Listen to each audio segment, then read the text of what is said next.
It may or may not.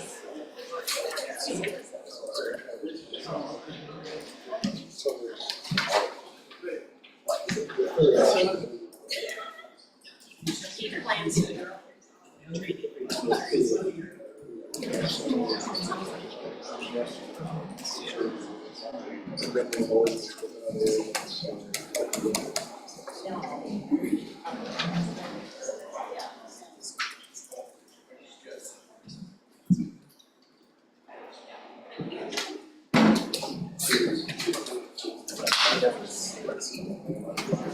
All right, I'm going to call the meeting to order. It is 6:30. If you could please rise for the pledge of allegiance. Pledge allegiance to the flag of the United States of America, and to the republic for which it stands, one nation, under God, indivisible, with liberty and justice for all.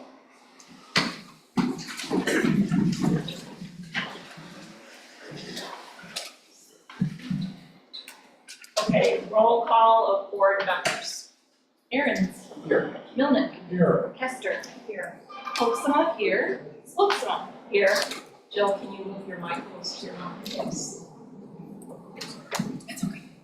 Okay, we're at set and adjust the meeting agenda. Does anybody have any adjustments to the agenda tonight?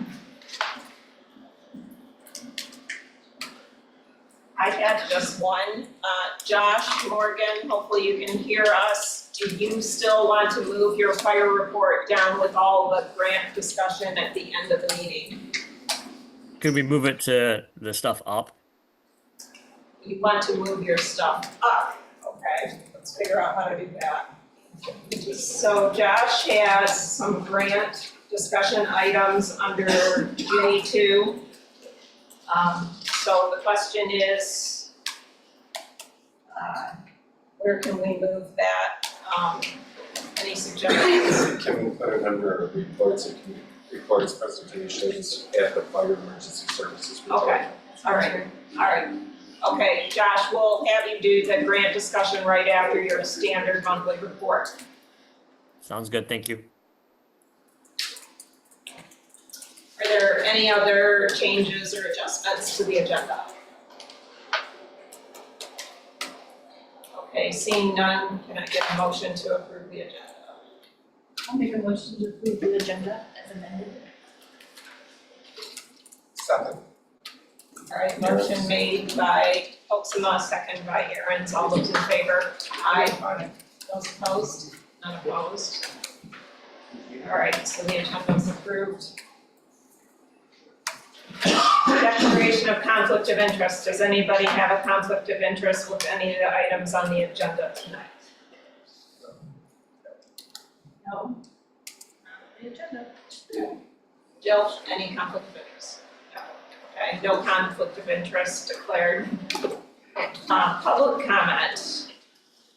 Can I ask first, you to raise your hand if you plan on making a public comment, so I have a gauge on about how many people. Okay, thank you. All right, so the rules on public comment are as follows. Comments shall be directed to the board with questions to the chair.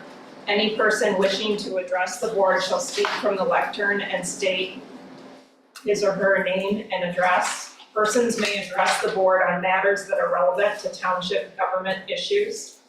No person shall be allowed to speak more than once on the same matter, excluded the time needed to answer board member questions. The chair shall control the amount of time each person shall be allowed to speak. We would ask that you keep your comments closer to 3 minutes tonight due to the number of people that are in the room, so everybody has an opportunity. And in order to avoid unscheduled debates, the board generally will not comment or respond to presenters. Silence or non-response from the board should not be interpreted as disinterest or disagreement by the board. All right, so who would like to step up first? Please move forward.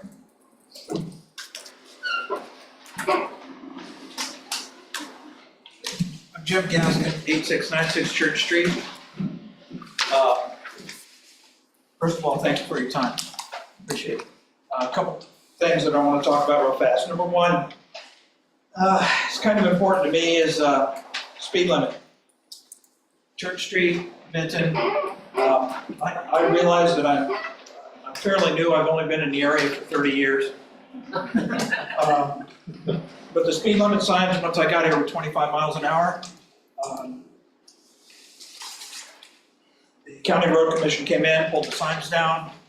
I called them, I talked to them, and I was told very bluntly that they talked to Michigan State Police and it is now 55 miles an hour. So 55 miles an hour, and I'm looking at, we've got kids on the corner, kids on the road, kids whatever. We've got old people. We got old people that are out there walking too. And I thought that maybe, I'm not asking for an answer tonight, but I thought that maybe the township should be in control of many different things about it. So I just want to leave it with you all to look at, discuss. But right now, I don't care what time you get here. You can sit on the corner, sit here, and you can watch them take that corner so fast that one of them babies get hurt, it's going to be a bad day for a lot of people. So that's one of the things I want to talk about. Next thing I want to talk about real fast, and then I'll get out of here, is living on Church Street, behind Church Street. There's abandoned streets, alleys, whatever they're called. In my particular case, the road in the past was split lengthwise, and one side was abandoned and the other side was not. There is also, I understand, 3 or 4, maybe 4 different other alley streets in the area that have been abandoned. And I'm just kind of curious why they were abandoned, who abandoned them, who paid to have it abandoned, and why this one half a street can't be abandoned. We've been dealing with the County Road Commission again, trying to get a name of the street. They don't even have it. So we can't go in right there and say, this street, and give the details. County Road Commission is looking into it, from what I understand, and they're kind of curious because it doesn't sound, quote unquote, sound right to them. So there may be some conversations coming this direction. Either way, we have photographs of the area behind the houses from late 1800s, 1900s, where the buildings that are currently on the property were on there then. So 30 seconds, you can wrap it up. I can wrap it up. I just want somebody to tell me by the next meeting or before, if they can, answers to my questions. Thank you for your time.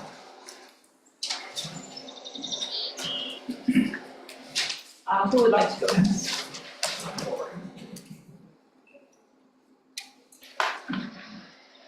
Hi, Gary Clark, 8977 Skeetmore Point Road. Just here tonight, basically the same thing. We have speed limit signs, or we don't have speed limit signs. It's an issue that apparently people think it's 55 when there's basically 100-foot lots, and most of they're all residential. That and the condition of the road, just atrocious. Can't ride a bike on it. As far as the speed limit, we've been, one of the neighbors has been checking, keeps getting the runaround from the state police. They say it's the county, the township. I'd just like to figure out whose it is, and if we can get people to slow down on that road. Thank you.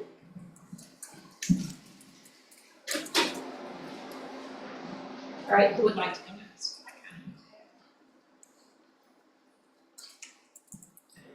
Connie Highmore, 6761 Bags Road. I stand here for all those on Zoom tonight, for those that prefer Zoom for whatever reason. It's nice to have the opportunity to speak in public comment. I understand in your February meeting, the board voted unanimously to remove public comment from Zoom for the participants. I was very disappointed that when Zoom was restored, I couldn't participate in board, planning commission, or ZBA meetings. I think it's important to hear from the taxpayers of the township, whether it's in person here in the hall or on Zoom. Furthermore, the Library of Michigan Open Meeting Act information sheet is intended as a tool to assist in clarification and decision-making for public boards. According to that document, for many years, the Michigan Open Meeting Act was not clear whether remote attendance utilizing technology such as conference calling or more frequently Facebook Live or Zoom was allowed. In a 1985 court opinion, Good versus Department of Social Services, using a conference call for holding a public hearing and inviting the public to attend via technological means indicated that such a setup was acceptable under the Open Meeting Act as long as there would be public comment. Based on the court opinion, it appears that public comment must be allowed. If your goal was to silence the voice of the public on Zoom, you could have opted to live stream the meetings. Instead, $3,300 of tech equipment was purchased with taxpayer money so that the new planner, the township attorney, the fire chief, and other employees could speak on Zoom, only to silence the people who helped fund the technology.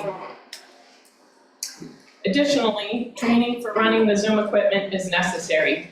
I think a group consisting of a member or two from the board, PC, ZBA, Parks and Rec, and the public would be beneficial. It would be great to have someone from the Zoom equipment company or someone with tech experience to lead the training.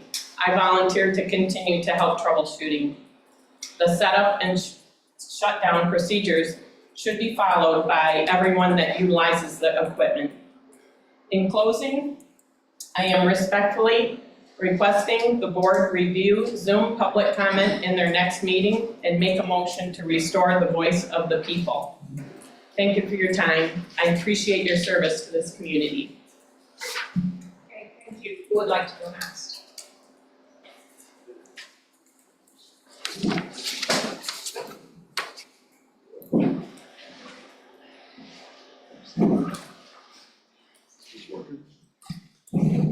Yes, it is. Hi, see everybody. Mark Taylor from 8057 Skagwalk Point Road. Sorry that one gentleman left because what's going on in Church Street with the signs for the speed to be removed, to be raised to 55, that's just crazy. I've talked to Mike Shea, our sheriff, and he suggested that we have one of those speed limit signs on Skagwalk Point Road where we have a real serious problem with speeders. And he said that most townships have their own that they move around from parts of the town to others. He suggested that you guys make that aware and hopefully you can purchase one so that you can have that set up. And I've gone around and around with different agencies, and it's like he said, she said, of who's responsible for lowering speed limits, and we just don't know. It's like the county says it's state, the state says it's county, and we're at one pass. So maybe you guys can figure that out.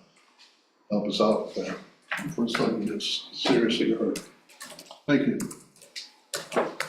Thank you. Who would like to go next?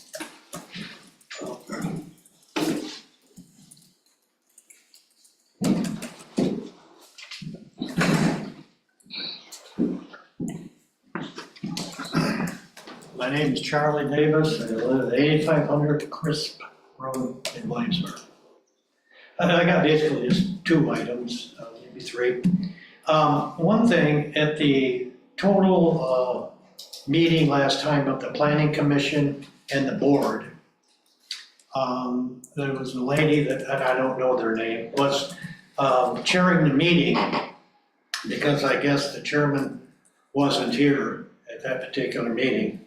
And she was kind of reviewing her comments of what transpired at that meeting. And when it came to the AIS situation, she said in these words, and some people did go against the zoning. Well, that made it sound like to me it wasn't very many people that went against it, when basically the whole room went against it. And that's one reason the zoning commission didn't want to deal with it that night. They wanted to push the thing back to the citizens and the person applying for the rezoning to settle the thing. They didn't want to deal with it. And another thing I have is Mr. Melick, as my understanding, is a trained, forgot the term, planner.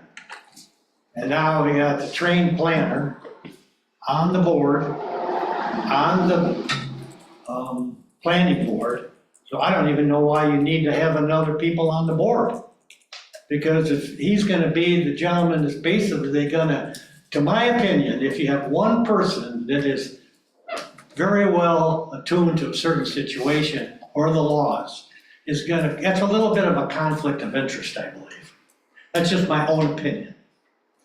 And then I have one more comment on the speed limit on the road, going Williamsburg Road. Obviously, it's out of control, but it doesn't seem like we've been able to do anything about that. And then also, in regards to, I don't know if there's a noise variance in this township or not, when a lot of the trucks are using their Jake brakes going through town and stuff to slow down before they're heading south, going through the curves. And I've talked to the state police, they tell me, the county's in charge of the speed limit, and the state police will say they're in charge of it. As the gentleman said before, I don't know who's in charge of it. I got no idea, but I think it's too fast to go through there. And the last comment in regards to AIS, I guess you're gonna make a decision, and if we wanna, even though it's a great company, and I know that, if we're gonna go industrial, or we wanna make sure that it's more of a community-oriented situation. Thank you. Thank you. Who would like to speak next? Come on forward, thank you. My name is John King, and I live at 9160 Skidmore Point Road. And I'm just thrilled to see our new board all face-to-face in action, because I was thrilled that you folks were elected. And my comment is about what two other speakers, neighbors of mine, Gary Clark and Mark Taylor, have spoken to. And that's the speed limit, or the speed that vehicles are traveling on Skidmore Point Road. We got elderly people, we got young women and mothers that are pushing babies in strollers. We got a lot of walkers. And it is a dangerous situation. They are going very, very fast. And I just want to advocate for some speed limit on Skidmore Point Road. I'm also very interested in the road, but I understand that's an agenda item. Okay. Thank you. Anybody else want to speak? Hello, it's also nice to see all of you in person. My name is Julie Zenas, and I live at 9373 Skidmore Point Road. I agree with my neighbors about the speed limit. It is a problem on the road. Not only do we have elderly children, we also have a disabled individual in the area that also walks and runs on those roads. So I do ask that you take that into consideration. I'm also here to talk about, my husband and I are attending tonight's meeting to talk about regarding the enforcement of the current zoning laws that are related to the short-term rental, the STRs in the community. Funny enough, as we were pulling out for the meeting tonight, we had a new renter pulling in next door, which we have now been dealing with for 2.5 to 3 years, and it is yet to be dealt with in the community. Over the 2.5 years, we've witnessed concerning trends regarding the type of individuals renting these properties, with the negatively impacting the quality of our neighborhood, You don't know from day to day who's coming in or out, the number of cars that will be parked in the middle of the road. And let me remind you, you wouldn't know this, but we're on the end. We're where the fire trucks come to fill the pumper trucks up. If there are fires on our road, and even along 72. Okay, so we had people blocking that. Okay? Many neighbors, this is the point I really want to emphasize right now. I appreciate seeing our neighbors here. We have a handful of neighbors right now that are hesitant to voice their concerns. They're hesitant to file complaints due to fear of retaliation and backlash from those that are renting illegally against zoning ordinance in our community, in our township. I stand here also a little concerned about it. I've been asked to take the pictures to prove that it's happening. I'm not sure that's my responsibility if I'm telling you it's happening. I need help. Let me remind you, I also have a disabled son next door. Okay?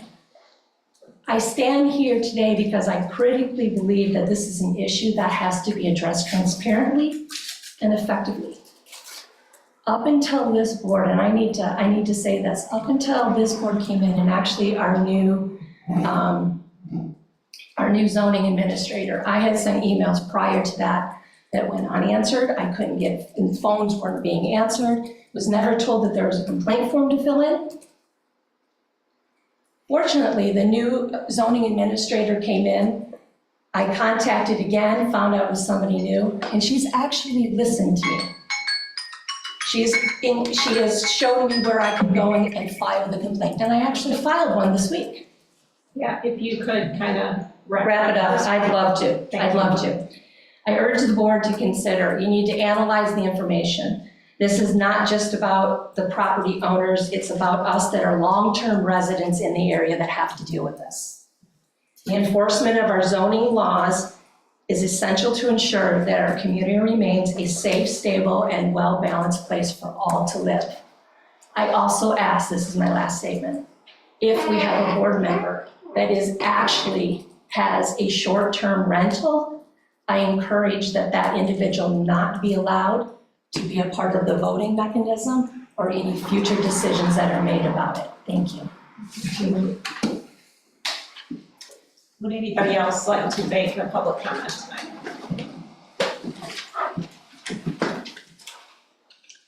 Kim Angus, 5101 Brown Lane. I want to speak on a couple topics. First, you have before you tonight AIS expansion, as well as Grand Traverse Plastics expansion of rezoning to the industrial district.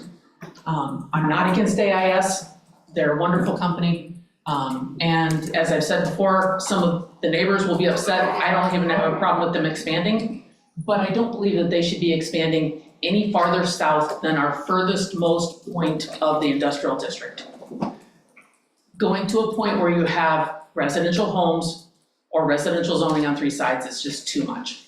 So I appreciate the fact that it's been tapered back a little bit, but I think the property that they're currently occupying and using is roughly the amount that would be parallel with the current industrial district. And the planning commission did not look at all the other options that might be available, like rezoning to commercial or something other than going from R2 to industrial is just ridiculous. You don't go from residential to your harshest zoning district, industrial. Those are not compatible items. The other thing I want to talk to you about is I noticed you have civil infractions ordinance on your agenda for tonight. I understand this is not your public hearing. You're discussing scheduling the public hearing. What you're looking at doing on behalf of the Whitewater Township residents is reducing our constitutional rights of every individual in this township by adopting a civil infractions ordinance. I want to encourage you to work on your standards before you perfect the stick. The general ordinances are a mess. You are spending all kinds of time and energy on working on how you're gonna hammer people instead of bothering to at least get readable ordinances to begin with. Take care of your half of the equation, work with the framework we already have, which has worked for over 50 years. Try it out first, but starting with the stick and then saying someday we'll get around to fixing the other stuff that's messed up is really just not appropriate. We've already heard statements at the planning commission level of things that I think are an overreach and already abusive. Stuff like going after someone for processing firewood in an ag district. Firewood is an agricultural item. Processing it in the ag district is an appropriate use. Trying to get our businesses to put in tree-lined streets. Because, well, I'm not sure it's actually in the ordinance, but I'm gonna see if I can get them to do it anyway. That is an abuse. And we don't even have a civil infractions ordinance yet. I don't wanna be the first and or next person that's targeted by the new civil infractions ordinance when you put it in place, but you're getting things out of order. You really need to work on your standards first. Thank you. Thank you.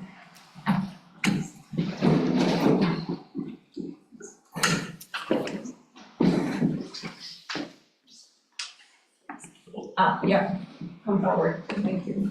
Is someone want to go first? No, you're next. Good evening, everyone. My name is Jerry Tomczak. I live at 408 Cedar Street in Elk Rapids, Michigan. I'm the proud owner of 17 acres that is directly east of AIS rezoning request. We have 500 feet of property on Williamsburg Road. It's zoned R2. I expressed my concerns for the rezoning request at 2 previous meetings. I believe all of you have the letter that I sent. It explains what I discussed at the planning commission meeting with all of them. I purchased the property 5 years ago, a little over that, with the intent. I did my due diligence, looked at the master plan in the community to make sure that there weren't going to be what I'm experiencing today. An industrial piece of property directly west of my property. I intend to comply with the zoning ordinance to develop that property. It's zoned R2 for duplexes. What I found out in reviewing the master plan is it was adopted in February of this year. 3 months after the adoption, the rezoning request comes forward. The Planning Commission unanimously approved to rezone against the master plan. My question is, why do you have a master plan if you don't want to comply with it? The gentleman that sits on this committee is also on the Planning Commission, had a list of reasons why, and it was typewritten. Those reasons conflict with the standards of the review for amendment, section 21.05. More specifically, item A, consistent with the goals, policies, and objectives of the township's master plan. The property the AIS is asking for is zoned agricultural and residential. That's what the master plan shows. It does not show it to be industrial. So why are we not complying with the master plan? If you don't want to comply with it, don't have it. Because if it's not going to be complied with, I have no choice but to ask for a buffer on my west property line so that I can have some way of developing that property, because it's devalued. I spent a lot of money, I spent a lot of work rehabbing that old barn to bring it back to life. I intend to conform with all the ordinances. And I'd ask that all of the applicants asking for a rezoning look at section standards of review for amendments. There's plenty of reasons why this shouldn't be approved. And ask for this board to deny the request. Appreciate your time. Thank you. Thank you. Did anybody else like to speak? All right, thank you. I'm gonna make sure nobody else is gonna. Okay. Mike Jacobson, 7031 Skidmore Point Road. First thing I want to say is I agree with pretty much everything that's been said here tonight. Very vast majority of it. I especially agree with the things Kim Mangus said. Something else I'd like to touch on. I don't like this 3-minute rule for the public to speak at a board meeting. It's been 5 minutes forever at the board level until this board. That's wrong. You're stopping the public from being able to express their thoughts and opinions. That's wrong. What I mainly am here to talk about is is the Bottle Creek, and you all call it Battle Creek. But I have a map here from 1980, and I have another map here and a letter from Lindsay, or a notation from Lindsay Wolf, who was a past zoning administrator, that confirms 1986 tax maps show Bottle Creek on our tax records. 2004, 2010 tax maps show Battle Creek. There was a spelling error made somewhere and it's never been corrected.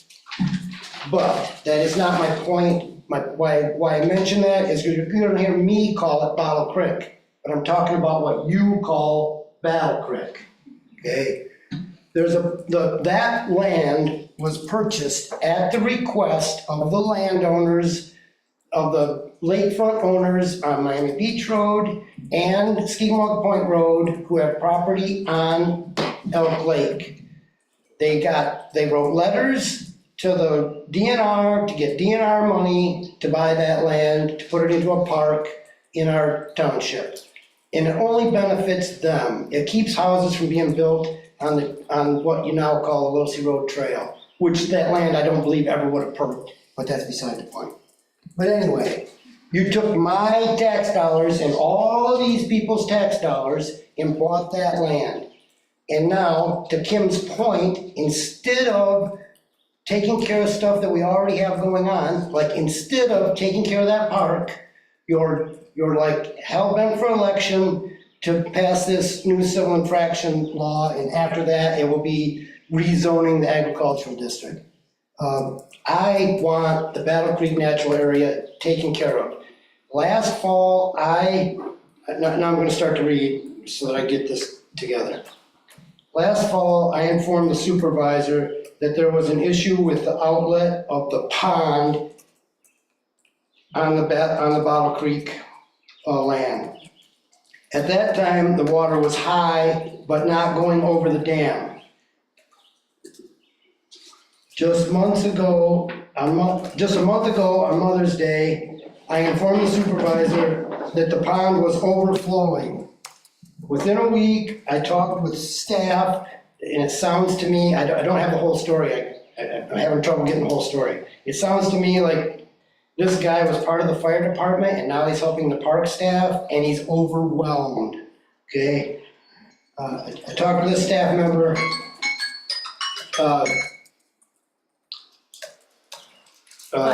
He said he knew. If you can just kind of close up your comments. I'm with you here. I know what you're talking about. There has been nothing down there. That guy went down there and cut a little bit of brush out of the way, didn't even open up the downpipe to see what was going on. And I'm not trying to throw him under the bus. He is overwhelmed, okay? I went down there, had to cut more brush out of the way just so I could open up the standpipe. I've spent hours down there with a trash pump trying to get it opened up. There's a beaver dam in the bottom of the culvert, okay? I had it almost licked, but I can't keep going down there. Something needs to be done, and All right. and Mike, we will I get am, back with you, okay? I've got your number. We will get back with you.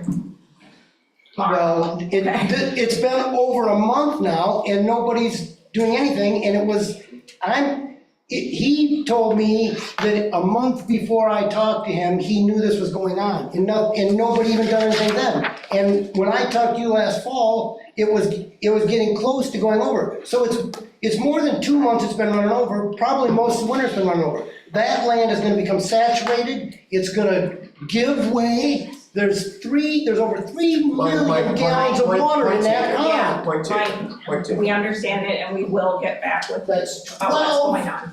12,000 tons. Okay.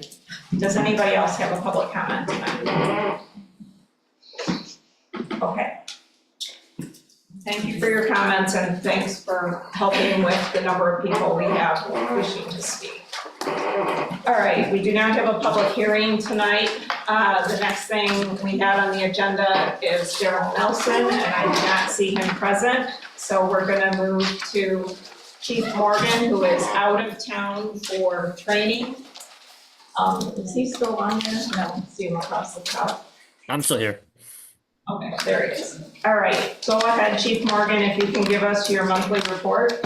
Yep. Yeah. Thanks for allowing me to be on Zoom. I'm just so everybody knows where I'm at. I'm at a conference called Great Lakes Hot. It's the kind of the premier Michigan fire conference. We have instructors and hot classes from uh, some of the best names in the industry. So myself and firefighter Balsama are down here been down here since Wednesday, and we're here through Saturday. I'm actually coming back tomorrow, but Kevin will be here till Saturday. So just want to give everybody a recap. So what we chose to do, because now that we're running medical calls as of April 1st, there's a lot of data to try to dissect. So Hang on, Josh, for a minute. We're gonna try and turn up the volume here.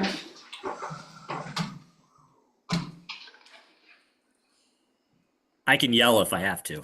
I don't think the people in the room next to me would appreciate it, but How about the, To the far right on the bottom, there's that speaker. Oh, at the bottom of the computer. That might do it.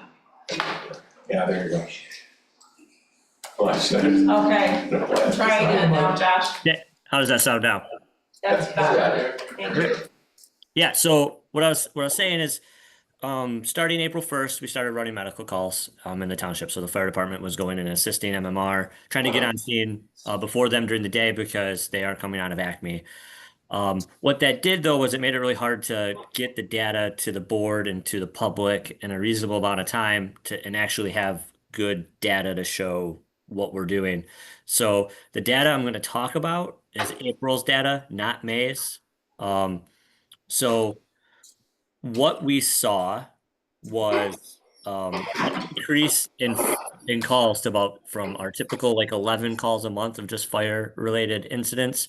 And we moved up to 33. Some interesting stats that it gave us was we really got to see how many times MMR is transporting to the hospital and how many times we're doing patient refusals. And also it allowed us on a couple incidents to cancel MMR in situations that were not needed. We were able to get the patient refusal and get MMR back in service quicker. What was super interesting about the stats, and this is in the board packet, so I don't need to bore you with everything, but the afternoon from 12 p.m. to 5 p.m. was our busiest time, where we saw 11 calls for service. The second busiest was overnight, actually, from that 9 p.m. to 5 a.m. window. Mornings and evenings kind of fell in that, each were 6. So the calls were kind of spread throughout the day, but primarily that afternoon to overnight period. Overnight being from 9, like I said, 9 p.m. to 5 a.m. Yeah, and it showed us that Wednesdays were our busiest days. When we talk about May, that's actually going to change. So it just shows that varied fluidity in when we get calls. So it's not necessarily anything to say like, oh, Wednesdays are always going to be our busiest days, but it's nice to start getting this data broken down where we didn't really get to do this with the reports that we were given by MMR. It just made it really difficult to kind of dissect their data. But now that we're going on those calls, we can run those numbers. Fun fact, and it continued through till May as well. Sundays are pretty much our slowest days. I don't know if that has to do with everybody's just home and traveling or what, but 2 months in a row, consistently Sunday was our slowest day. Weekends, Friday, Saturday, and Wednesday we're up there. Breaking down, the biggest thing that I was attempting with the on-call program was to increase our response time. But minutes matter when people are having medical emergencies, and getting myself or firefighter Bartnicki or any of our other EMTs on scene first just kind of gets that care started. So our average response time was 6 minutes and 7 seconds. That's taking everything. That's even taking into account calls that we were not running code for. We were driving, speed limit, going all the way to the top of our township or all the way to the bottom of our township, which most of us know, that can take 10 or 15 minutes. So those calls definitely skew that data a little bit. But when you break it down and you pull the median data, the median time, we had a 5 minute and 41 second response time, which is well within national standards. Actually, for a volunteer department, that's actually outstanding. MMR's median travel time or response time was 7 minutes and 50 seconds. So doing the on-call program really got us on scene almost 2 minutes faster. And that 2 minutes, and for somebody that's just having a minor cut or abrasion, it doesn't matter. But think of it when somebody actually is in full cardiac arrest and CPR is needed. That 2 minutes is key in survival. Our fastest response was actually 3 minutes to a down power line on April 16th. Most likely was just due to location of where people were. Our slowest response time was a 10-minute and 22-second response, and that was to a non-emergency controlled burn. So we knew the burn was happening. Somebody still called it in, and I still went to check it out just to make sure that it was within the means that we had agreed on. 91% of our runs in April were under 8 minutes. And like I said, that's an outstanding number. I'm super proud of what we were able to do. I did personally go on all 33 runs for the month of April, just to assist and make sure that the program was working. In May, I did not. I left the on-call program myself. So with that, I did do a breakdown of the GTSO data, just because we have not had a representative from the Sheriff's Department and supervisor asked me to do that. We had 8 total. Let me pull up that slide here.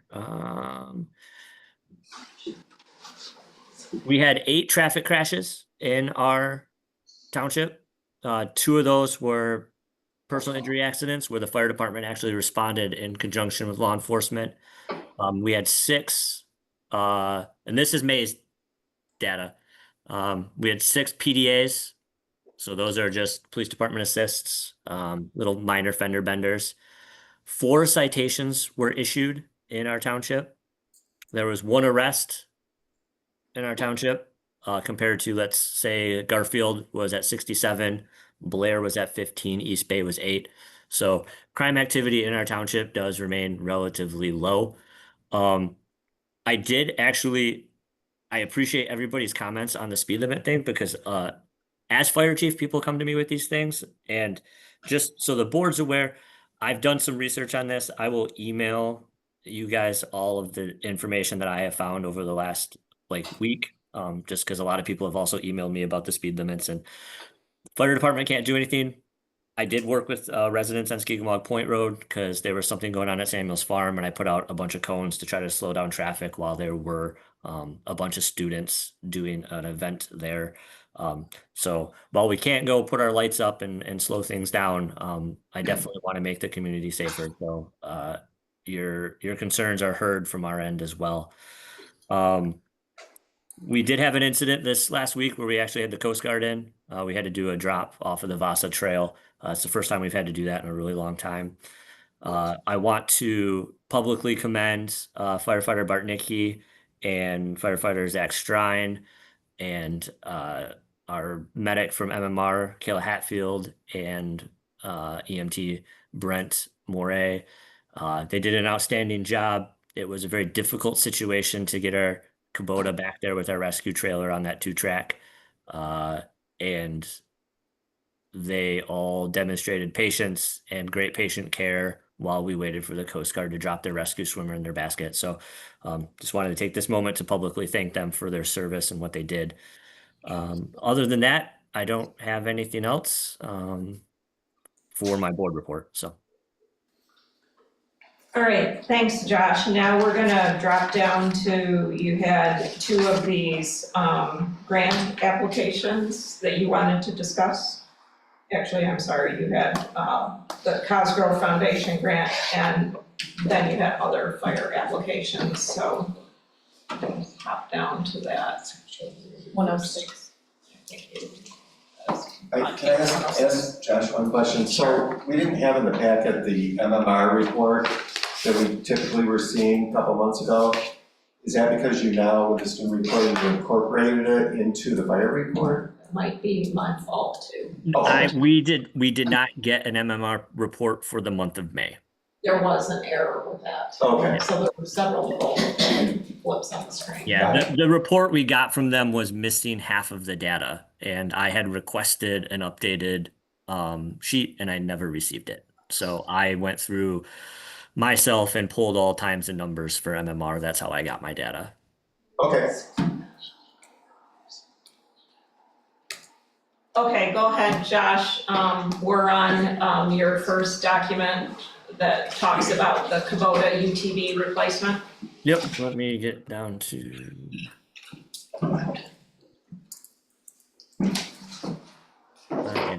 I pulled the files and then what page is that on? 105. 105.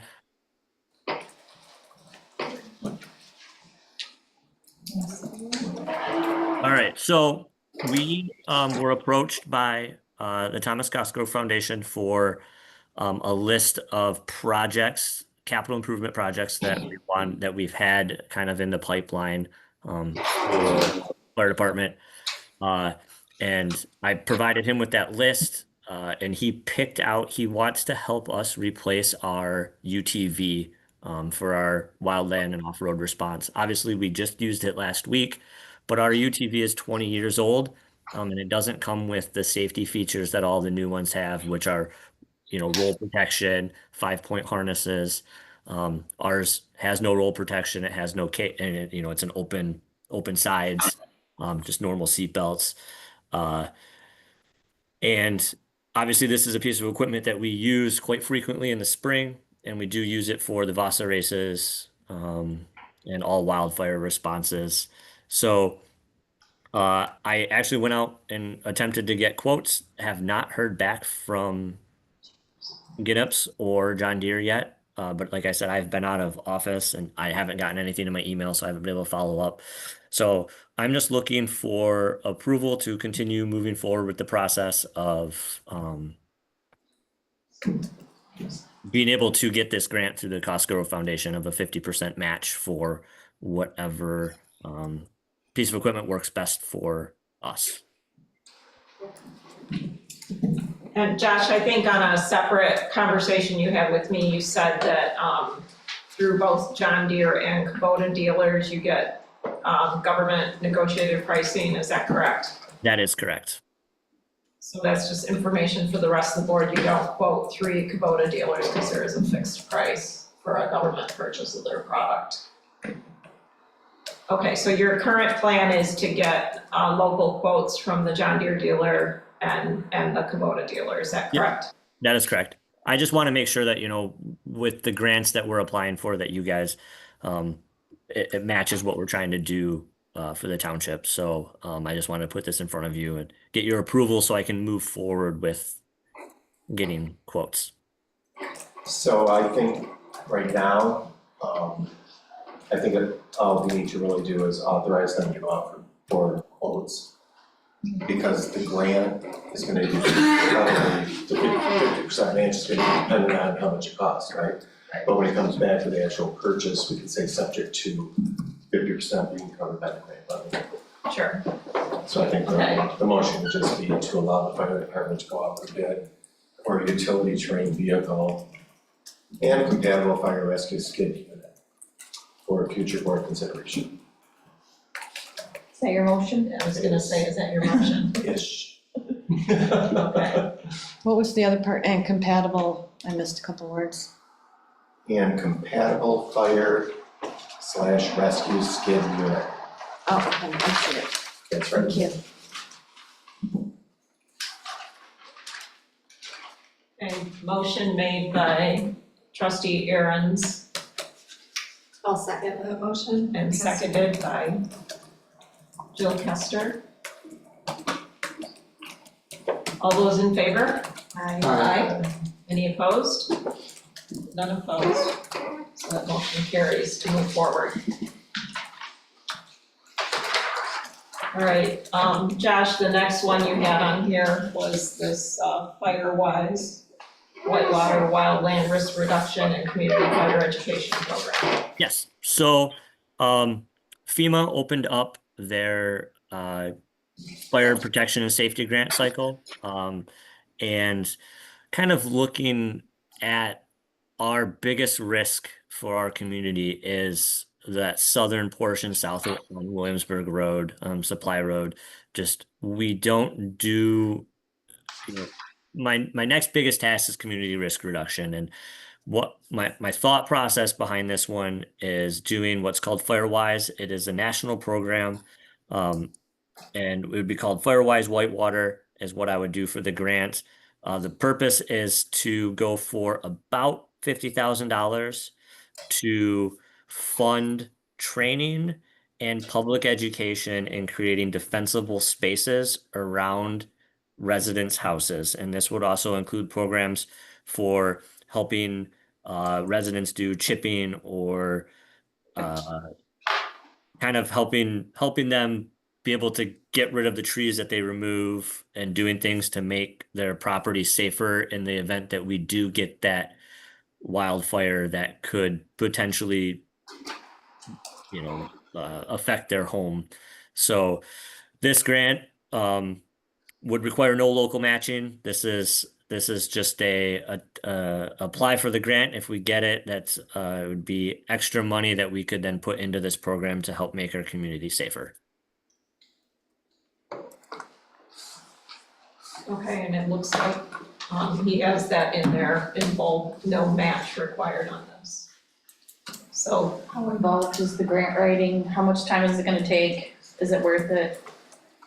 The grant writing process isn't terrible. I've already got a third of it done. I just need to sit down and finish it out. So pretty simple. I would need to do some research on the reporting aspect, but if it's like any other FEMA grant, it is a headache, but it's worth it at the end. okay, any other questions from the board? I have one. What's the time frame? I mean, you get a check for $47,000 and you're gonna spend it in a year, 2 years, 3 years, 5 years? What? I don't know how long that much money lasts. This would be a 2-year program. That's how I'm going to write it. It would be first year initial education, second year would be implementation. And did I read that it was to assist lower income people with mitigation issues? Or not? Lower income and really any township resident that would want to take advantage of the program. Because it could and has lowered home insurance rates because you've made your area safer around your house. Okay. All right, other questions? I think we could just talk here. Do we have consensus that, is everybody comfortable with Josh applying for this grant? I am. I am. Wendy? Yep. Comfortable? All right. Looks like you're good to go on that one. Josh? Thank you. And then the next one is on page 108, firefighter recruitment and retention specialist through the SAFER grant application. Yes. So this is also another FEMA grant for the 2025 cycle. It's called a SAFER. So it's I'm going to draw a blank on what SAFER stands for. I apologize. So my intention is to create another position within Whitewater Township Fire Department called a recruitment and retention specialist. The goal of this position is to help go out and find more people that are willing to be volunteer firefighters while also working in conjunction with me to retain them.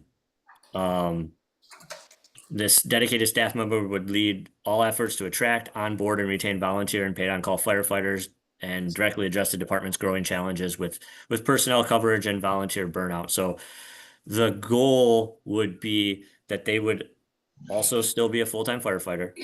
They would help with this position and recruitment and retention, but also take some of the workload that is encompassing of my job which that recruitment retention does take a considerable amount of my time of trying to get out and find people while also doing fire inspections. I write all of the fire reports, all of the EMS reports. I go on all the calls. So I'm just trying to help be a little bit more strategic in how we do things and looking to the future with I don't want to say training my replacement, but making sure that we have the right people in the right places so that if something ever were to happen, Lord forbid I pass away, that there's somebody in the wings that knows the department and can run it and is just as dedicated. So this project matters to me because volunteerism is declining. It's something that we've actually talked about in this conference here. We were talking about short-staffed engine companies and just how we're doing a lot more with a lot less. And the current staffing's fragile. Weekday and overnight really depends on a very small group of people within our township. We have a really good sized roster, but those that can actually dedicate the time is pretty small. And a better staffed roster just improves public safety and improves that response time. Even though we have a great response time, all it takes is one or two people to be out of town, and then that response time increases quite a bit. And retention's a cost saving strategy. So, replace a trained volunteer can take months. And this position will implement recognition, mentoring, wellness programs to keep our team engaged. So goal is to develop recruitment campaigns, establish partnerships with the local school, career techs, the tribe, run firefighter appreciation and retention events. That this position would administer their own grant for tracking, reporting, and compliance. What's very nice about Safer Grants is this is a tiered program. So in the first year, it's 100% funded through FEMA. The second year, it's 75% funded. Year 3, it's 35% funded, and after that, the township would then absorb the whole cost of that. So it allows us to slowly budget for this position while creating the benefit. So with that, do we have any discussion? I'm sure there's going to be a little bit. So. Tim has a question for you. Well, more of a comment. I can't support this. I read the job description, and I think all the things that are listed in there are valid and they matter, but I feel that's why we have a full-time fire chief. And this looks to me to be more of a administrative assistant position. And to say that it's gonna be 100% funded in year 1, nothing's free. I don't think that's true. We've got onboarding costs, excuse me, there's gonna be training. I can see in the future, sending the person for training, then we're gonna want to buy them a vehicle, take home vehicle, and it just, you're hiring another full-time employee in this department. And we have, 22 volunteer firefighters. I realize not all are 100% active all the time, but I do get the concerns and the issues, but I can't see 3 years from now having an employee on board for 3 years and we just say, well, we don't want to fund this anymore. It's going to be about $100,000 a year for one full-time employee, and I can't support that right now. I don't see the need. I had a question, Josh. Does this have to be a full-time salaried position? Is that the only way you could get this grant? That it doesn't have to be a full-time salaried position. Would you support a part-time, more of an administrative assistant? I would support a part-time administrative assistant. I'm not actually looking for a part-time administrative assistant. I am truly looking for somebody that can get into the schools and help recruit, because our roster is actually at 16 and we will have 3 people leaving us here soon. And our roster is going to start getting thin. I do 100% of the calls, and that is not sustainable for the future. It's very, I understand that volunteer is declining, but for me to do the report writing, it takes me an hour and a half to write a report, and then I get another call and I go on a run, and I still need to do fire inspections and maintain a safe community that way. I am looking for a part-time person to help that one step, which is that recruitment portion, to take that burden away. I think a part-time position would work really well to help, but we do have other ways we can skin this cat. So I'm not my heart's not set on the safer grant. I just it came up and I thought that this was a really good opportunity to go for it. So Josh, from a recruitment, can you expand upon that a little bit more? What do you currently do in terms of recruitment? Like, what schools are you in? And describe that a little bit more. We currently are in 0 schools because it's difficult with our main school being Elk Rapids School District. That's in another county, which is Antrim County, and it's in Elk Rapids Fires District. So I've started the process of getting in there. I've talked to their principal, but just we have not had the ability to set up a time to sit down and develop a plan for moving forward. We're in the middle school, we're in Woodland, but for right now, recruitment is just word of mouth. People are liking what we're doing. I mean, I did hand out 3 applications the other day to new fire school graduates. So hopefully that they come and then join the ranks. But really right now we're just operating by word of mouth and what we're doing for training. People like what we're doing and they want to be a part of our organization. So I guess one thing I would say, my opinion on this is, I am concerned that we're overly leveraged with just Josh. I realize our township has been like that for quite some time. I just don't think it's really smart from a risk standpoint. If something were to happen, if Josh were to have an accident, or if he would decide to seek employment somewhere else, that would put us in a significant bind, which it just concerns me regarding as heavy of a load as he carries, since he is the only full-time person we have. I think moving towards at least a person that's more like a half-time employee, maybe that's a better interim step. And you know, that person would gain knowledge over time regarding all of the various duties and the requirements within the department. You know, above and beyond just fighting the fire, but all of the various record keeping.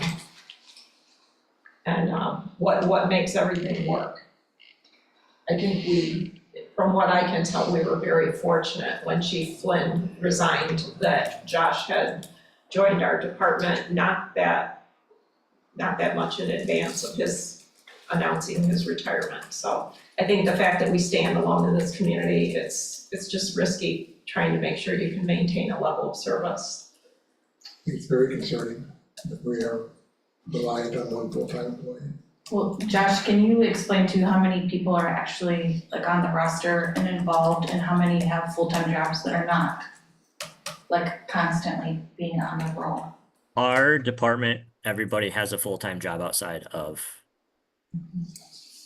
the fire department. So between 8 a.m. and 5 p.m., besides my on-call position, which I typically will be the on-call position during the afternoon.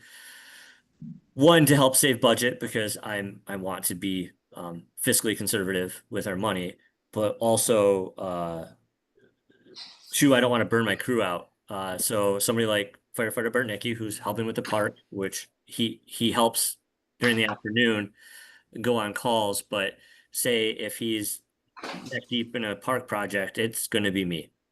And there is concern, like this week with me being down here, while my intent is to continue to better myself and make myself a better firefighter and resource for the community, and do that with my firefighters, I can't just send a bunch of people down here to better educate ourselves. We rely on 1 or 2 people, and that's not sustainable. It's working, and our response times reflect that. So I'm not saying what we're doing is wrong and it's broken. It's definitely not broken because our response times are impressive. And I am very proud of the crew we have, and I'm very proud of what they do because I wouldn't be where I'm at without them. That all of this is them. So I'm very proud of that. But at the end of the day,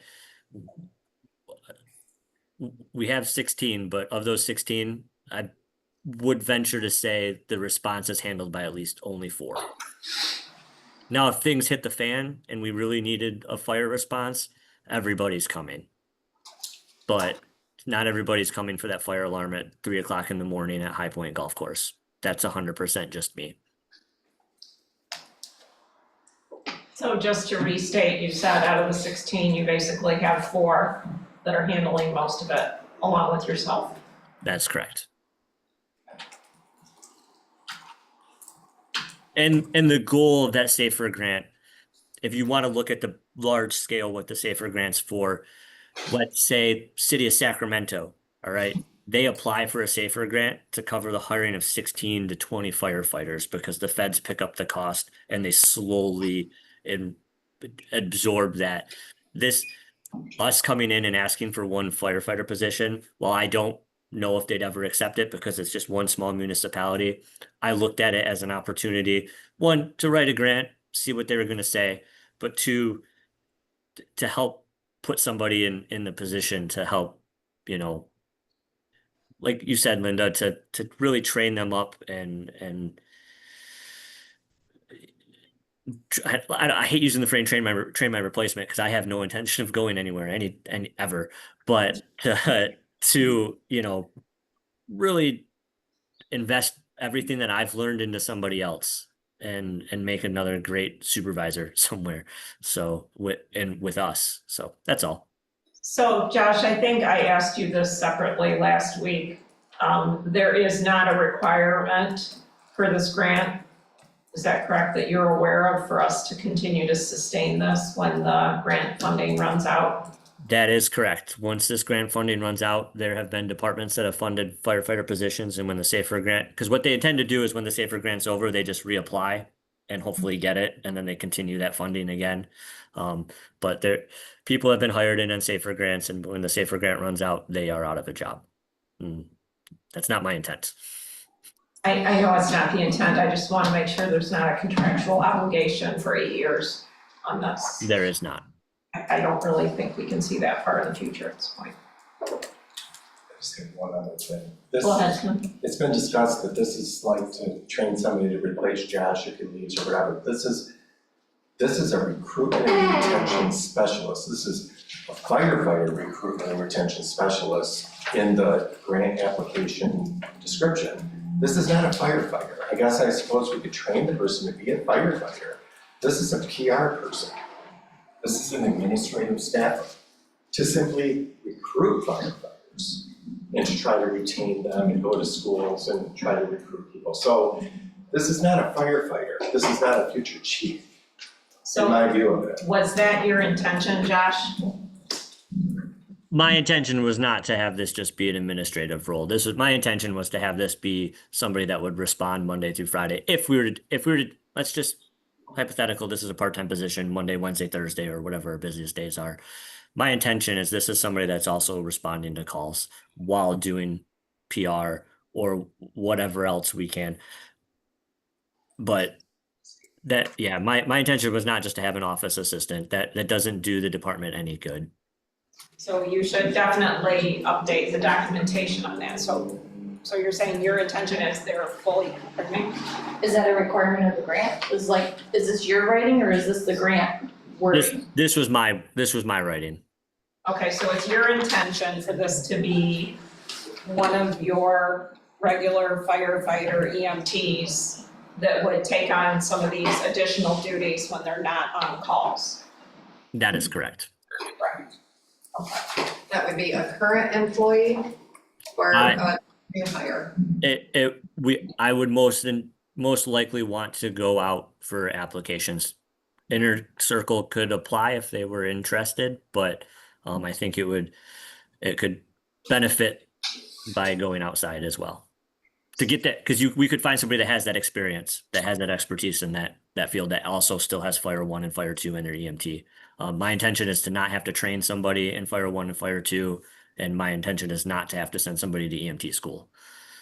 It sounds like there is a little wiggle room in this grant for, I mean, obviously you wrote this yourself. It sounds like they have some flexibility allowed for what you use this money for. Is there any way that you can recap a little bit what the criteria is? And we don't have to do it now, but can we? I think we need to bring this issue to closure because he needs to either apply or not. So, you understand? So, Yeah. July. so I guess that's the question that we need to come back around to is your original information here proposed a full-time person, correct, Josh? Yeah, that was my intention. But after hearing Tim's concerns, I see I see validity in them, and I would like to, if a part-time position would help, kind of, I don't want to say compromise, but just if we could, I think a part-time position would be just as beneficial. But yeah, I definitely have I heard everybody's concerns, and I see validity in all of them. So. Okay, and you're saying that it's not required to be a full-time position. You could apply for like a 20 or 24-hour a week. That is correct. Quick question, so the funding request is 175 over 3 years?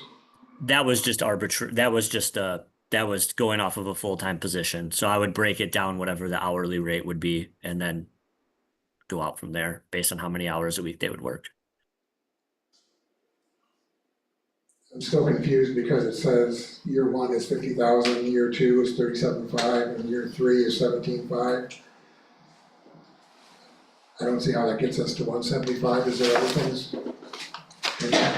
That may have, honestly, that may have been a typo on my end. Yeah. About 110,000. It was, yeah.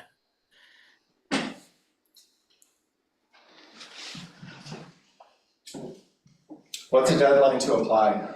July 10th. July 10th. Yeah, this came out just post last board meeting and pre this one, so it was I would support applying, and then we still have to accept the grant if it's awarded as a board. And these concerns that have been raised could be addressed at that time, and we support accepting the grant or not, I think. So you're saying you would have him apply for it as he originally, And if we get it, then he has to come back and address our concerns, and then we decide to accept the grant or deny it. all right. That's fair. We do the math here. Yep, yeah, and you do your math to add up correctly, Josh. That will change with the part-time. Yeah, it would change. It was 105, so I must have factored somewhere. Is it part-time or full-time? When we're authorizing the application? Let's do it for part-time. I'm fine with that. I don't think it was defining the grant, it's just, it's a position. So let me ask you, do you think you can attract the right talent with only a part-time job? So that means the person has to have another source of income. I can't honestly answer that question. Truthfully, I don't know. I do know there are quite a few people within our community that want to work for us in any capacity, but we just don't staff, so they don't live close enough to be paid on call within our township borders. So I think that there are people that would be interested in getting their foot in the door, knowing what we're developing and what we're building. So, yeah, we'll see. This money doesn't include benefits, right? Like, should you be including benefits? I would think so. If it was part-time, there would be no benefits. I understand that, but if it's full-time, I don't think $50,000 a year is enough. Yeah. I think that's short by quite a bit. Because you should be throwing retirement and medical in there. You are correct. I did not factor that in for the full. Okay, so I think if it's full-time, I think these numbers go up. Like quite a bit. It's gonna be closer to the 100,000. All right, so knowing that this number would be closer to 100 grand. So I guess make your best judgment, Josh, and write it how you want it and try to get the grant and then come back to see if we will approve it. Yeah, and while I'm writing it, I'll make sure I'll have an open email chain with those of you anybody that's interested in where it's going. I don't necessarily. I want your input, so I'll as I'm applying, I'll send out stuff for Redline. You know, I would suggest maybe you check with Metro Fire and stuff about what's going on in the market of full-time versus part-time firefighters, and is it really realistic that you can find somebody that would take a part-time job without the medical and the retirement benefits? I personally think it's a hard sell. Yeah, I can do that. I just think there's other people that should know that market and help you make that judgment. I like the idea that we're looking out 4 years too in this, and that there's still funding support for this over, it's hard to predict what happens in the next 4 years, especially in a place like this. I just think right now we have a single point of failure with only one employee. It's not a great situation. All right, is that enough information for you to move forward then, Josh? That is. I appreciate the discussion. All right, thank you. I think we're done with your items, is that correct? There is one more. It's a firehouse safety, firehouse subs, public safety grant brief.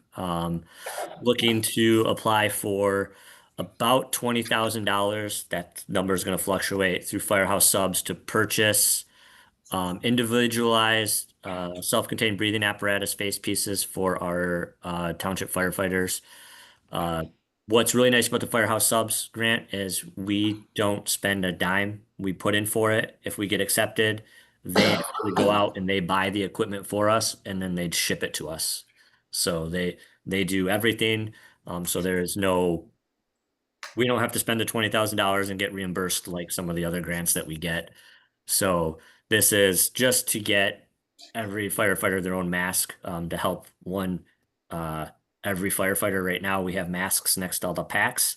We have mediums, larges, and smalls, and you have to know what your size is, and then you have to grab it, hope that the person that wore it before you cleaned it. So trying to improve hygiene, infection control, making sure we have a constant fit, faster donning because the mask is set for you. And yeah, it kind of aligns with national practices. We're one of the few departments, I've been asking people down here, we're one of the few departments that don't actually assign individualized masks, so. Okay, how do people feel about this one? Just curious, what's the shelf life on these? Just like anything else, the face pieces, I believe are 10 years. Okay. All right, other questions on this one? Jill, questions? This looks like a no-brainer to me. Okay, everybody agree you should do this one? Yes. Yes. Okay, Andy? Yeah. Okay, you can go ahead on that one, Josh. All right, awesome. Thank you, everybody, for your time. All right, thank you.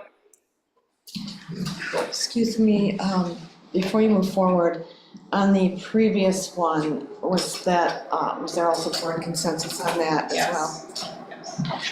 That he would go forward and determine whether he applied for part-time. Okay, I think next we've got the planning commission report. Randy.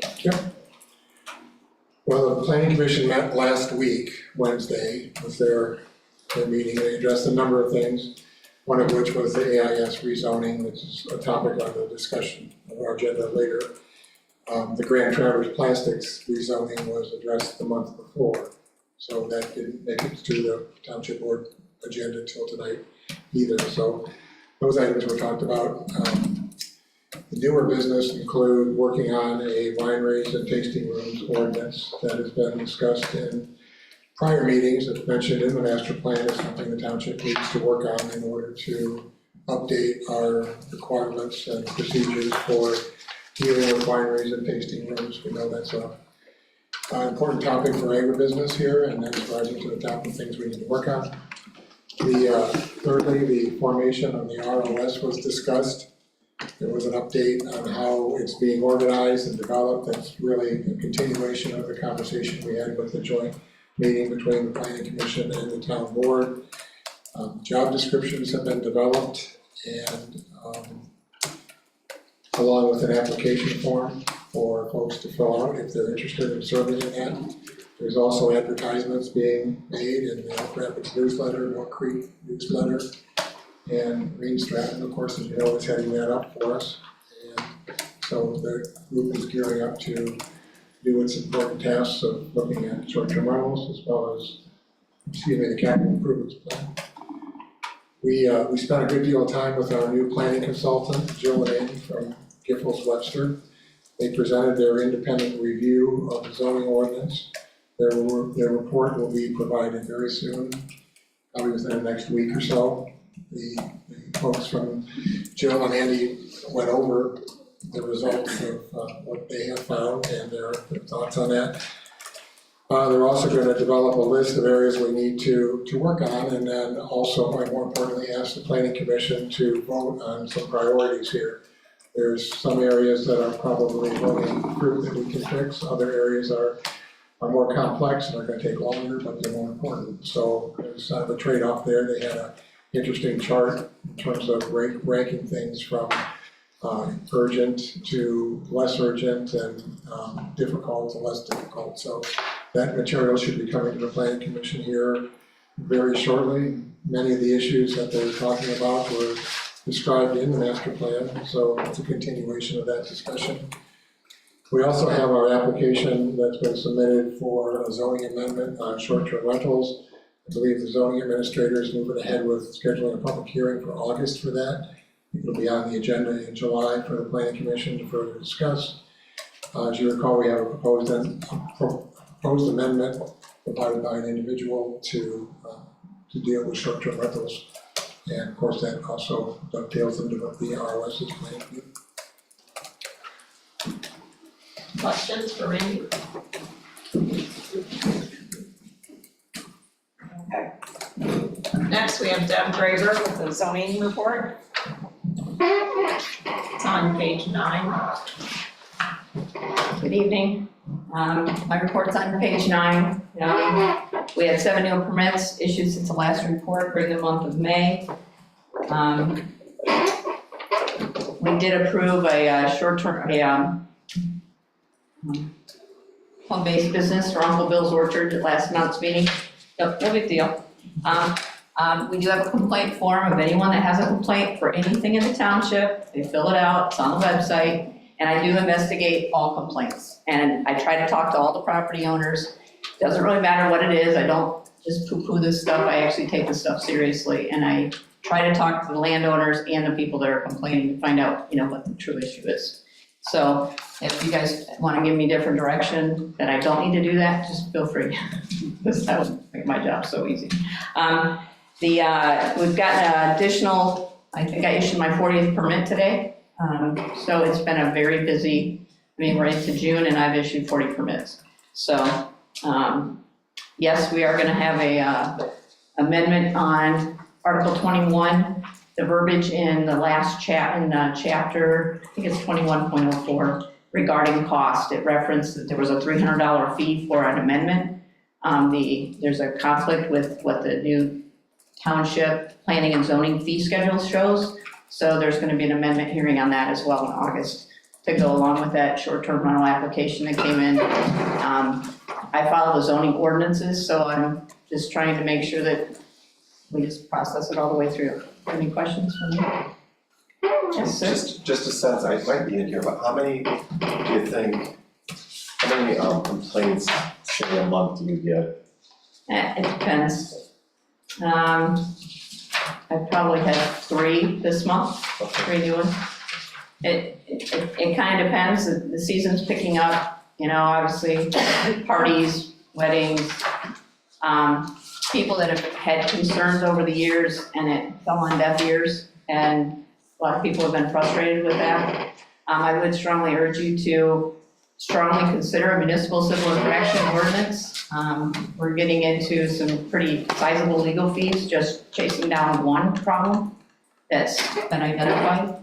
At least with a civil infraction ordinance, we can keep this a little closer to home. And it's not that we're gonna go out and write a bunch of tickets, it's just a matter of having a simpler process to enforce our ordinances that are currently on the books. And if you actually read a few of our ordinances, and I emailed it to every single one of you a couple of months ago, we have several ordinances that reference the enforcement to be municipal civil infraction. But we don't have and never have had a municipal civil infraction policy. So you have ordinances, general ordinances, that cannot be enforced because you do not have it.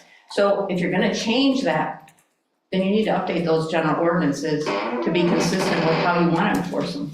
And if that's gonna be that we're gonna go through this misdemeanor citations, and then we're gonna send letters from the attorney, and then we're gonna take them to court, and I mean, it's a very laborious. And I appreciate anyone in the community that's willing to help me snap a picture or two, because this is a part-time job. I'm not a full-time employee, I don't get any benefits, I get nothing. Well, I was just looking for a number. Yeah, just a number, I know. Well, I'm just sharing with you that this is not a simple, easy, oh, hey, no big deal, you know, but it is a very common practice in the state of Michigan to have a civil infraction policy. And so, any other questions for me? Thanks, have a good evening. Thank you, Doug. All right, Tom Bartnicki. It appears as though I made an error here and did not get your report. It's back to you, though you sent it on time. I have a copy of it, I believe, with you. Thank you. All right, good evening, board. I'm Tom Bartnicki, I'm a part-time lead ranger here in the township.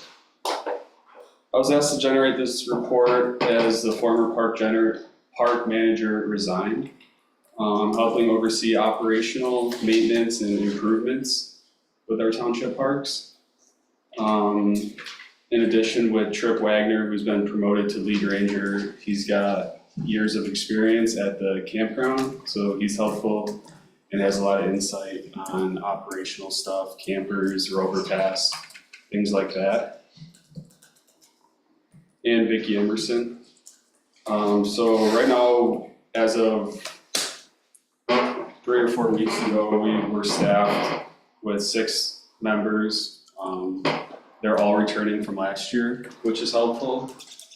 So they know a lot of the ropes. And in this report, I branched outside of the campground in Whitewater Township Park, and I have a bit on Battle Creek and High Prairie.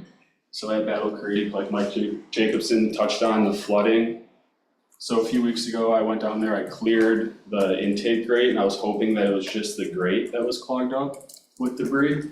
But it turns out it's the actual standpipe, or it's below grade. And we just don't have the manpower or the equipment to clear that. We were hoping with the fire department to get down there to try to flow some water to try to dislodge whatever might be down there. But outside of that, we might have to contact a contractor that offers jetting services to jet that culvert. It's about 30 feet long from intake to discharge, and it's down below grade is where it's clogged. We cleared the debris from the top and lifted the grate and prodded around, and the jam is below grade. Another thing at Battle Creek, just to the north of the Y, where the trail Y is, where you could go to the pond or go north towards Elk Lake, where the trail no longer goes to the lake due to wind blown damage.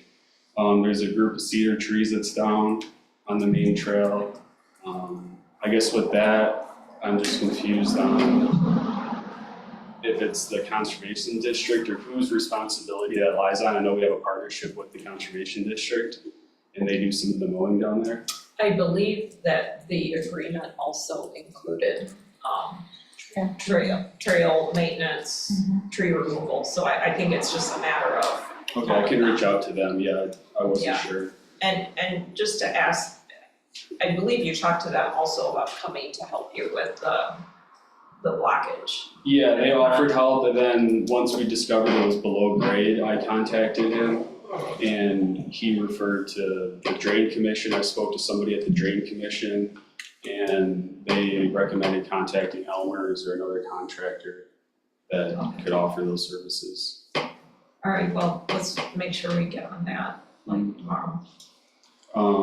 High Prairie, the bathrooms are open, irrigation's turned on, and we're on a weekly mowing schedule.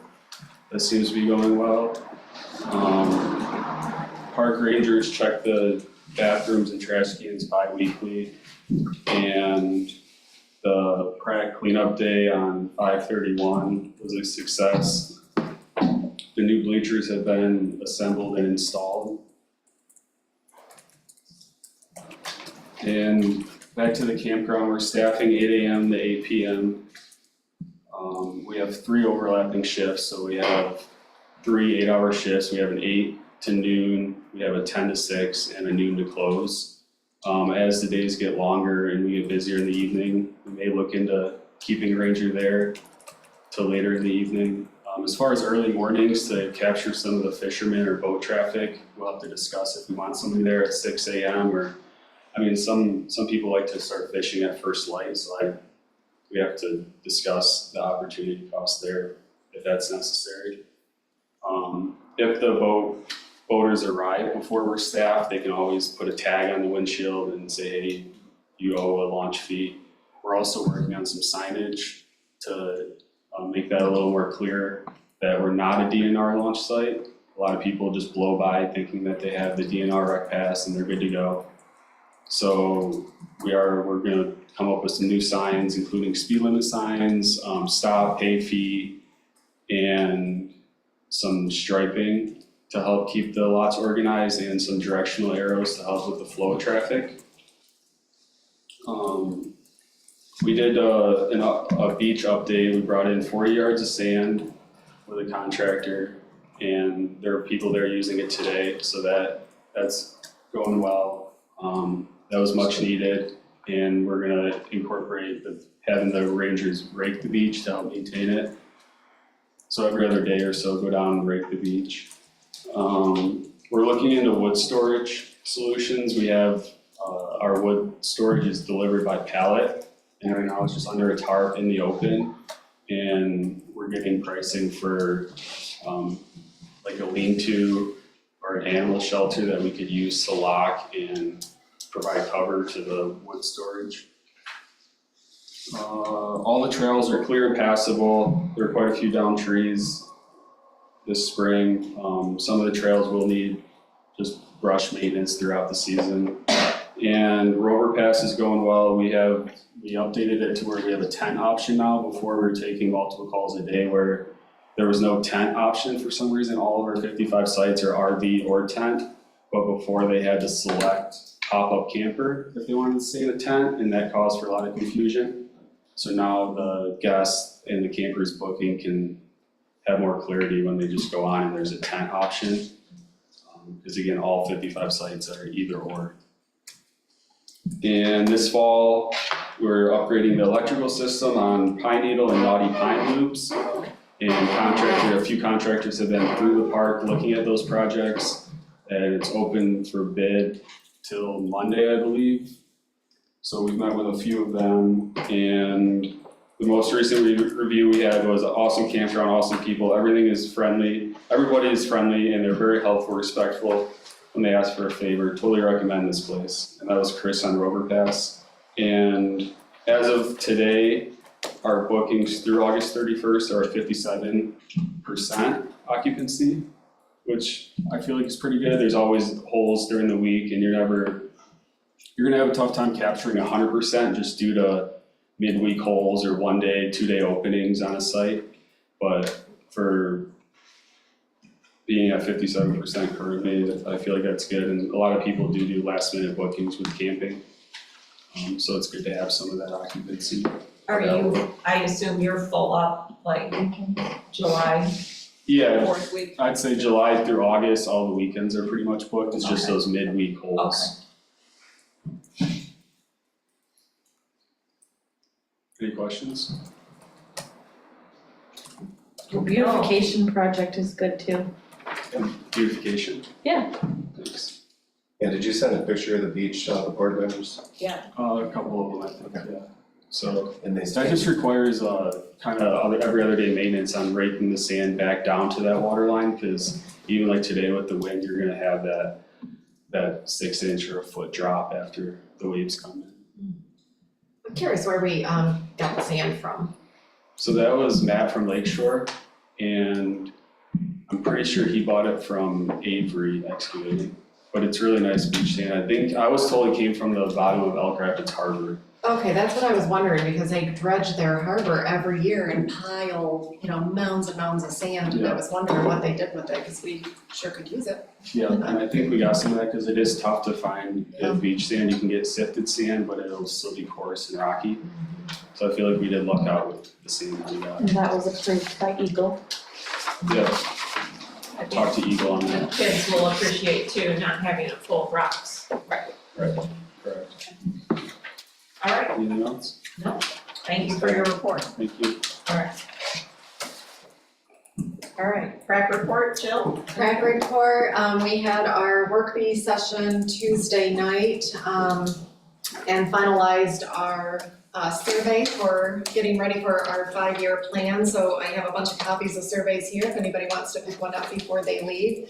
The survey is to just get public information on where we should spend our time and dollars and help us to get grants for, what do I need to talk into this? Talk into the mic. Grants for improvement projects and additional things that we want to add. So we are just really looking for a lot of public opinion before we get really rolling. But we have everything set and ready to go, and we are finalizing the 5-year plan. And I did want to just comment about the bleachers. 3 of the bleachers are in place at the park. We are still looking for some volunteers to help put on the backing, and we also have one more bleacher that is a 21-foot set that needs to go up as well. Unfortunately, only one family showed up to help with the bleachers on that cleanup day. We were looking for volunteers, and they did a great job. Everybody worked really hard, and but we could definitely use a few more hands to put those last few pieces together. We haven't set a date yet, but we will let people know. We'll get that information out somehow. I would think the kids that play ball there, their families would come and help with that. Yeah, we thought more people would. Yeah, well, we need to remember that in the future. All right, anything else? All right, next we've got the consent calendar. And so does anybody have anything they want to remove from the consent calendar for discussion? I would like to remove item G. So, I think it needs a board vote. are you talking about the Vinton Church Yes. Street? Okay. Anything else? I'd like to remove E just for a brief update on that, so that's, The rail project? yes, just for a quick mention, so people don't miss that.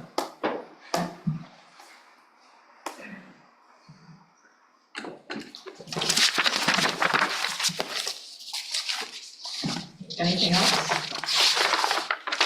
I'll just announce that I had no changes to the minutes. Woo-hoo. Thank you. Okay. Well done. That's the 5-7 minutes. The 5:29, you may want to pull from the consent calendar, they're not quite done. Because that's on the list here. Have we had them? Yeah, that's it. Pardon? Did we get them? No, they're not Okay. quite done. Okay, Yeah. so we'll strike 5:29 minutes. Okay, so do we want a motion to approve the consent calendar, or I guess we're supposed to need a motion to remove the 1 items, correct? Make a motion to approve the consent calendar as amended.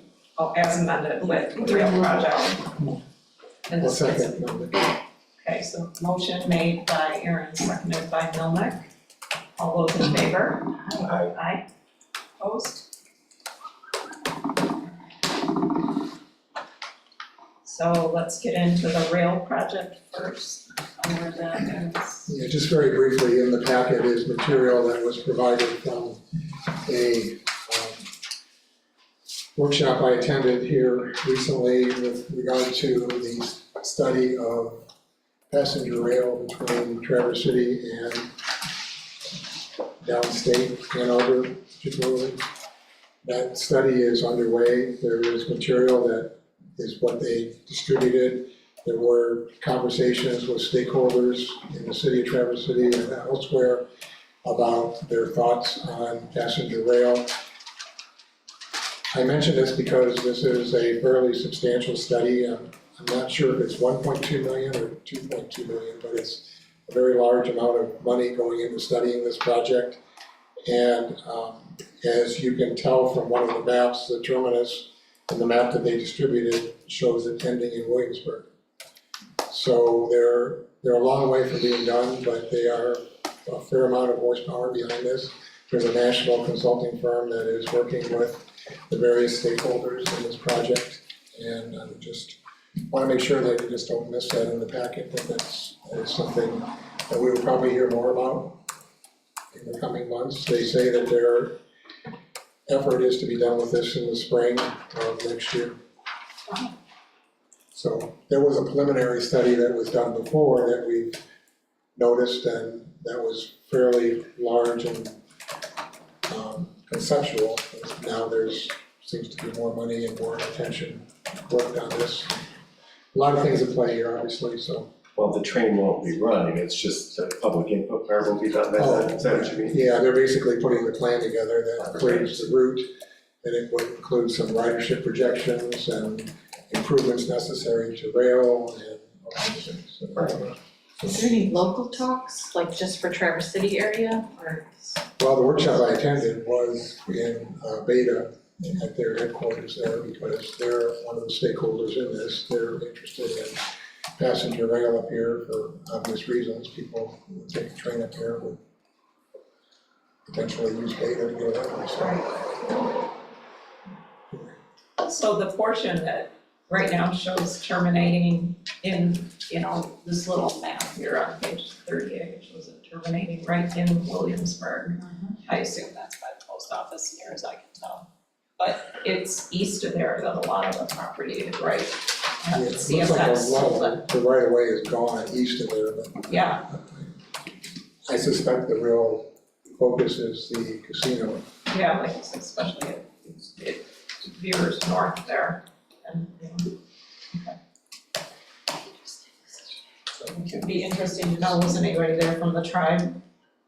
Not that I saw. Through their property? There were probably 40, 50 people. They're looking to revive that current track that goes through there.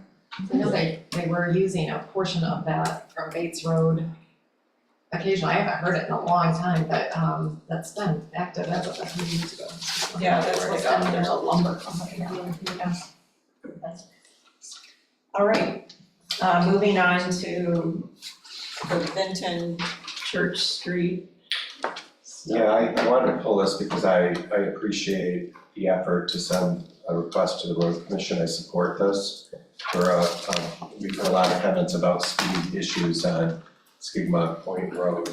Linda and I met with the road commission and we're informed, I learned, that it does start with the township to request of the road commission to do a study of the speed limit, and they make a recommendation, I believe it is to the state police, who is the one that decides if they are gonna reduce the limit. It's not really the road commission, it's the state police. But it has to go through the township or the city and then through the road commission and then on to the state police. But my issue with this one is I think something like this needs to come to the board for discussion. The letter says the Whitewater Township Board requests this study when we haven't even discussed it. So I don't think that we should write letters on behalf of the board if the board hasn't discussed it. So that's kind of why I pulled it. And I just thought this would be one of those things that I think, I don't know if it's a vote, I mean, it's already sent, but it just seems to me that it should be something that, public comment, you know, all that and more discussion and then we make a decision. That was all. Sure. So I don't, I guess I'm here every day hearing it, so. right, but it said it was on behalf of the board, Yeah. so anyway. So I think it's good to go, but I just wanted to make that So we should point. probably do another one for other parts of our.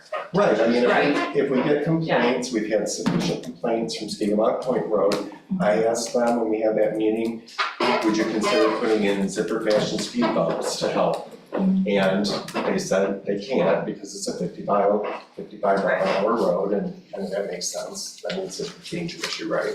But, even though they have them everywhere in New York. But so, I don't know, we did address the speed issue with the road commission and that was the process they told us we need to follow. So I do think, you know, to be fair to, we've heard enough complaints on Skidmore Point Road. I would like to see a letter to the road commission to look at that road. I haven't heard any speeding complaints about Cook Road like I have about Skidmore. Right. But, Holes are too big.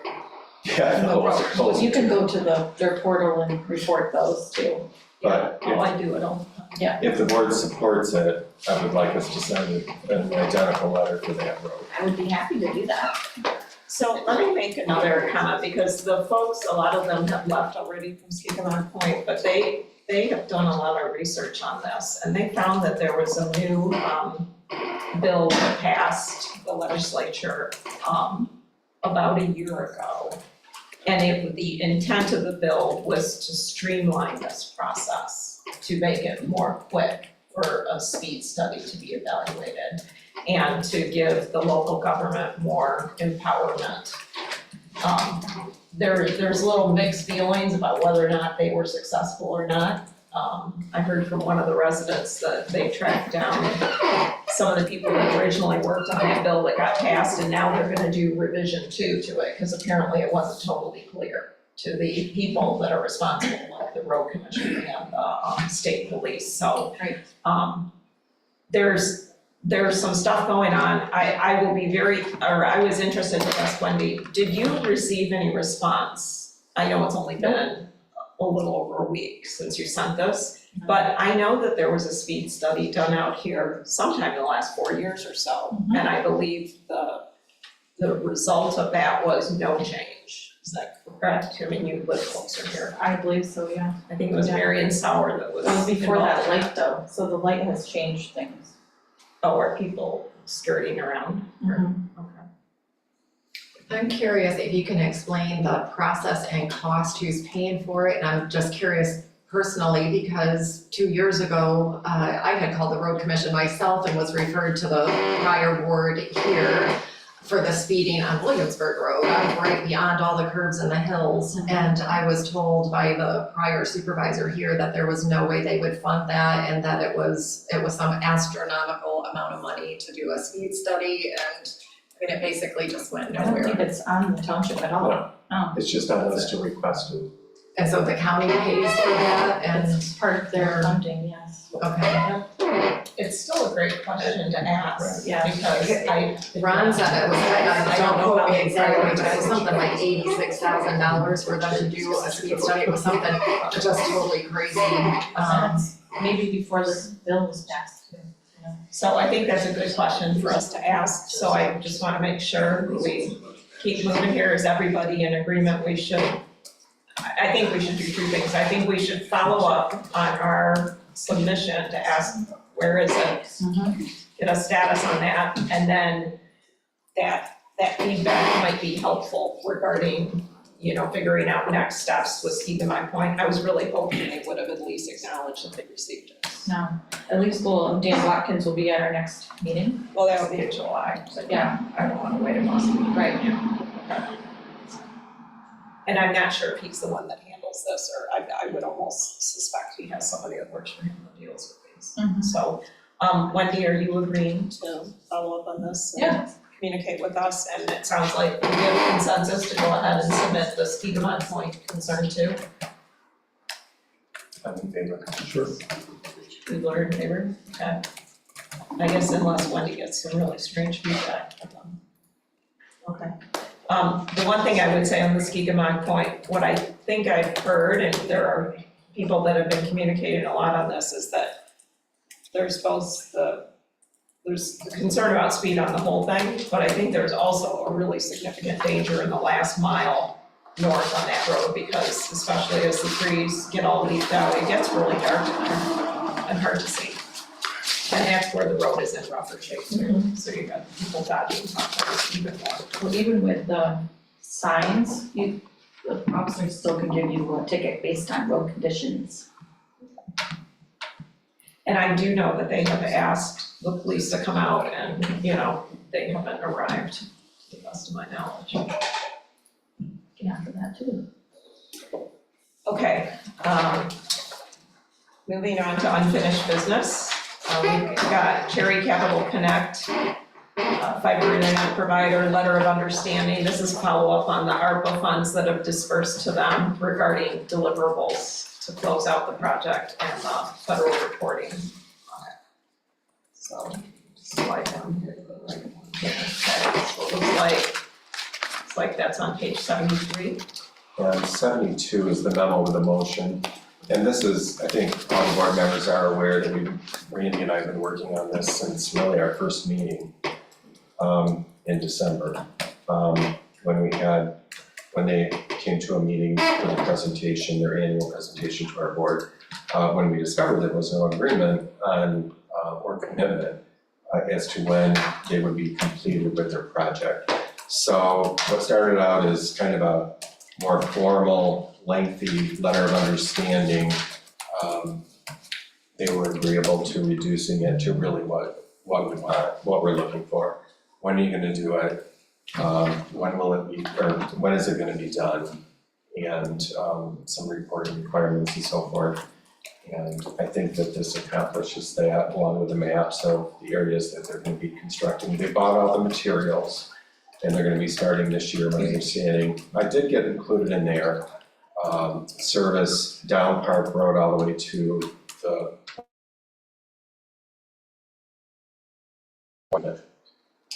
which I think is important for us to have down there.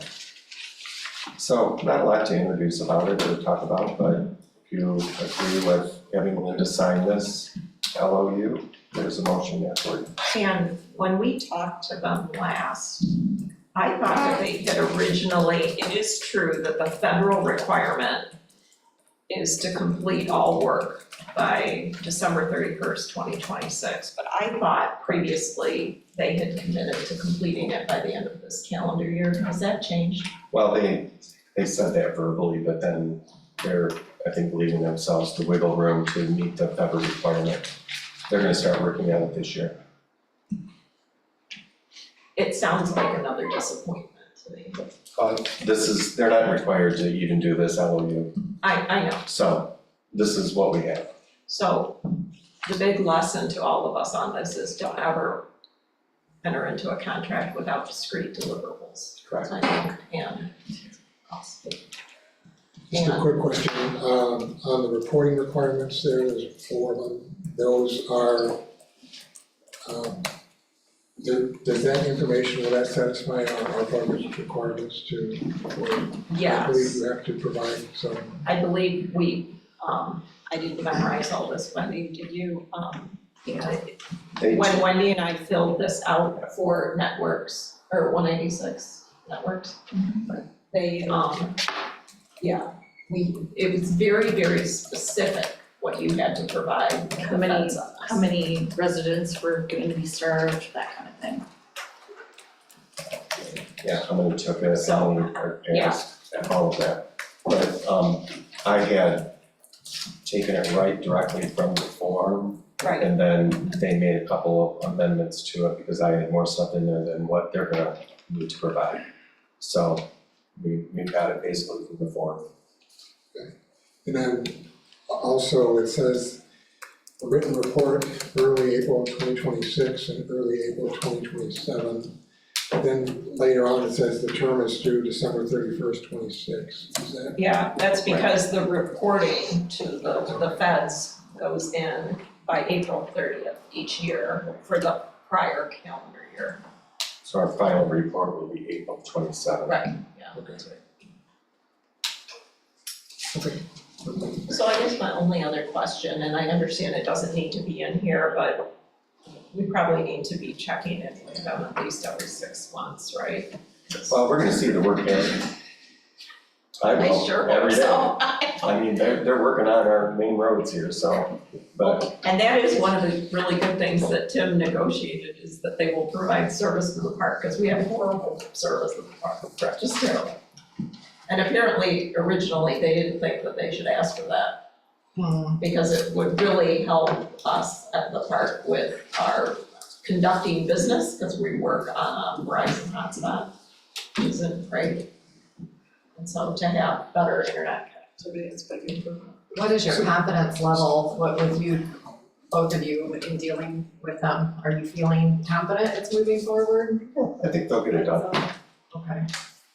So the service to the park, is that through Wi-Fi or is that a cable going to the ranger station or? what is that? Currently or proposed? No, in the future when they're. That's fiber. It's fiber. Fiber. Okay. Fast as lightning. Okay, so we need a motion for that? I'll make a motion that the supervisor be authorized to sign the letter of understanding between the township and Cherry Capital Communications regarding ARPA funds allocated to the company for internet connectivity to residents and businesses of Whitewater Township who are either unserved or underserved by current providers. I'll second that. So motion made by Kester, seconded by Slopsamon. All those in favor? Aye. Opposed? Unopposed, motion passes.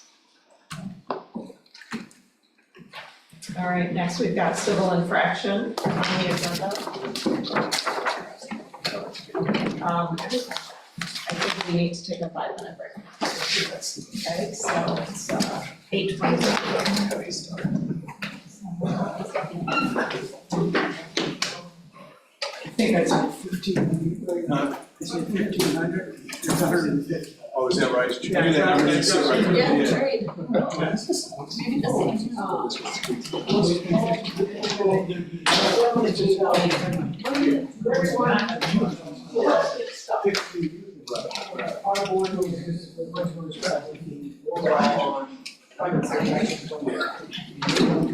I agree. If I grab whatever you were gonna. Just kidding, maybe pass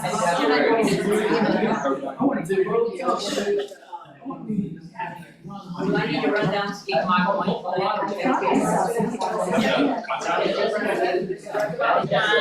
You might have to order I'll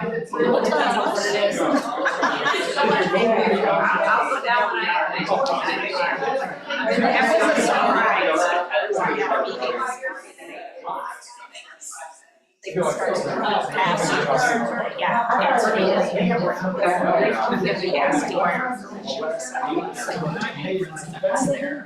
Regarding,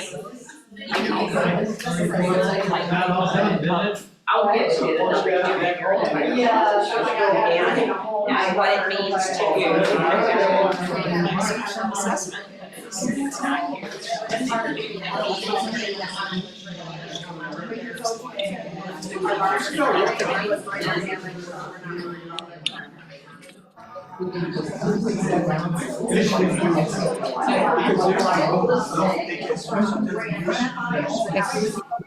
To you. Stephanie Heller's just, yes, she was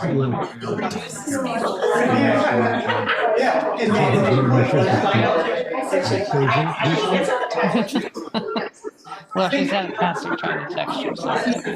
Still is after the storm.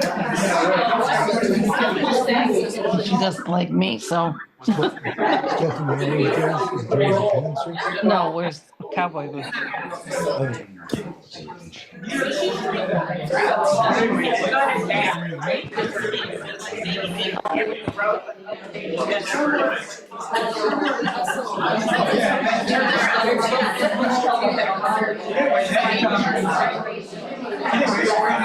Yes, unfortunately, it's my business.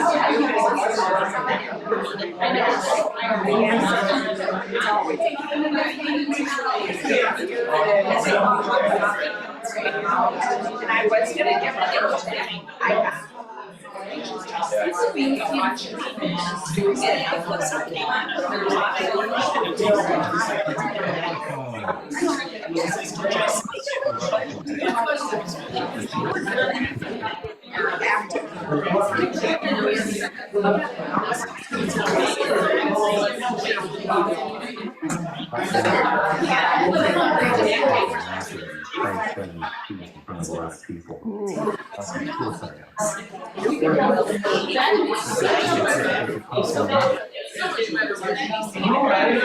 Dress matches the dishes. Yeah. The red with the white rolls. I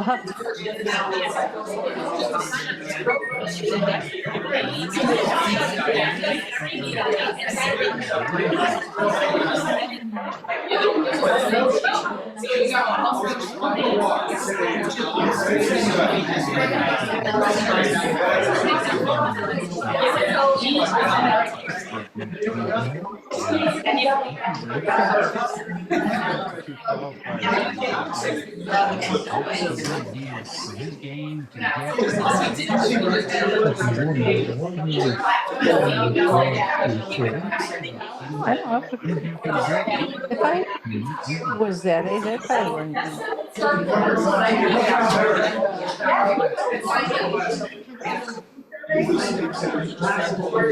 I would like also, you know. Tiny sore spot. If you ever had a kid, you'd know that.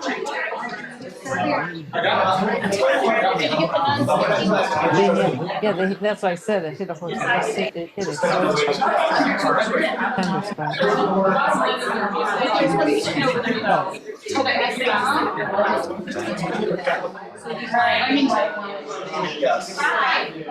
Any success on the light?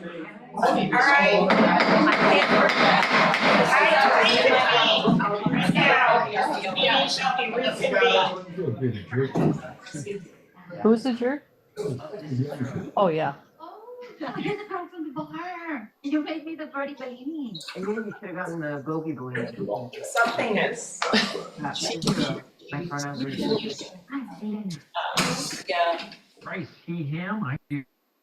There we go. Okay. All right, good. So back to, we are at civil infraction general ordinance. And Wendy and Randy did some work on this in the last 30 days. So whichever one of you would like to walk us through this. Go for it.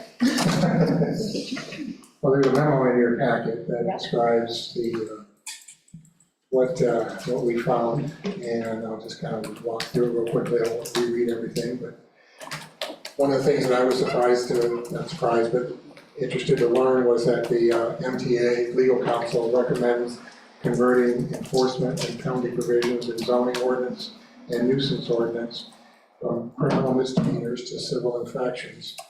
I've quoted the actual section of what the Township Trustees magazine that comes from. They also have actually gone to the point of publishing a sample municipal civil infraction ordinance and also a municipal ordinance violations bureau on its website. This material, when I compared it to what our attorney provided, is very similar. What the MTA provides is really two different ordinances, whereas our attorney provided all the material in one ordinance, which seems to make it a little bit simpler.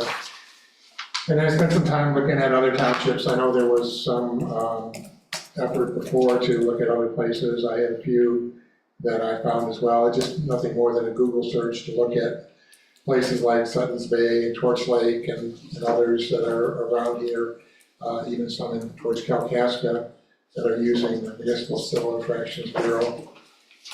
Also, I found Milton Township to the north has been just amended its zoning ordinance for civil infractions in 2018. You can go on with this, so there's, excuse me, quite a few examples of this. It really does seem that a civil infraction ordinance is the preferred mechanism for enforcing ordinances. Our attorney's draft is aligned with the sample document provided by MTA.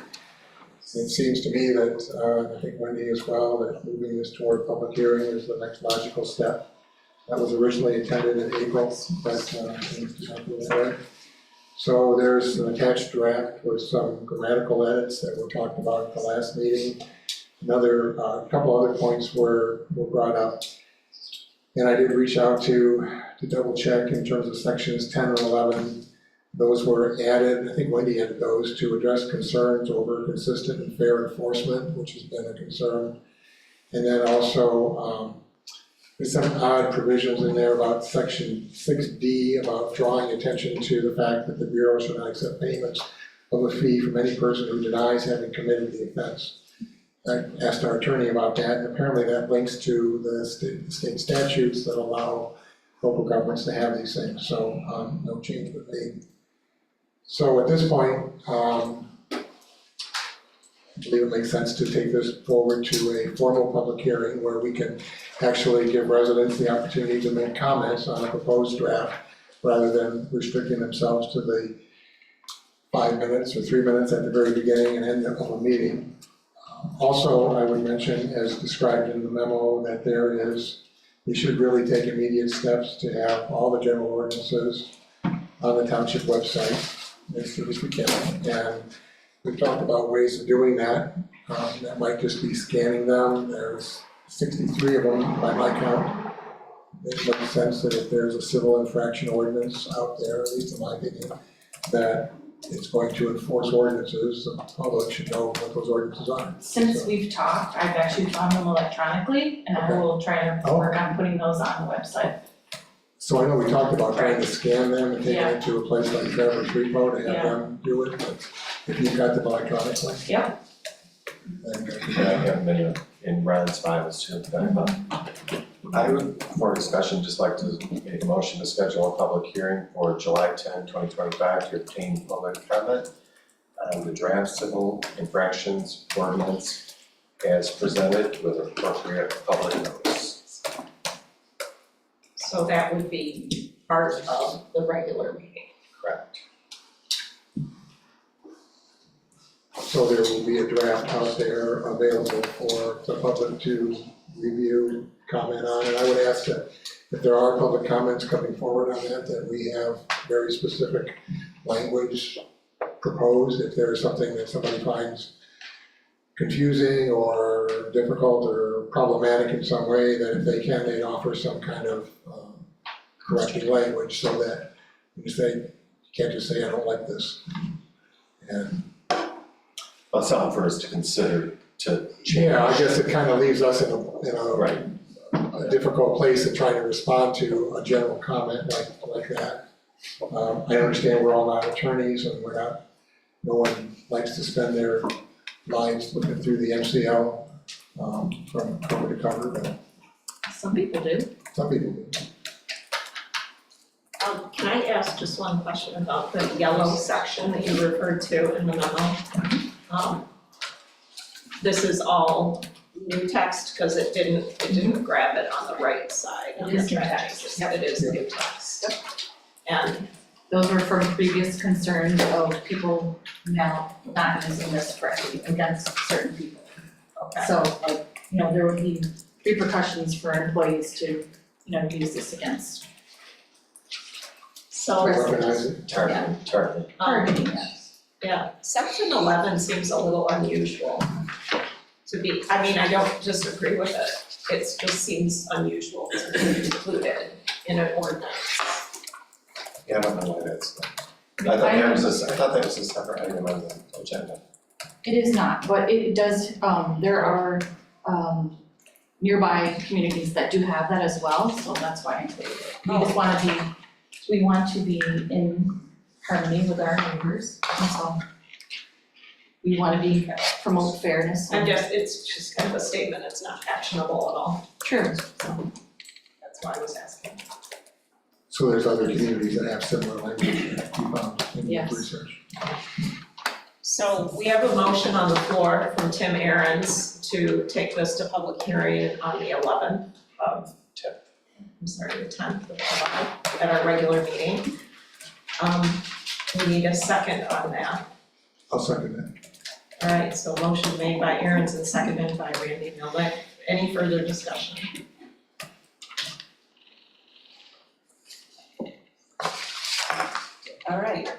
roll call when ready.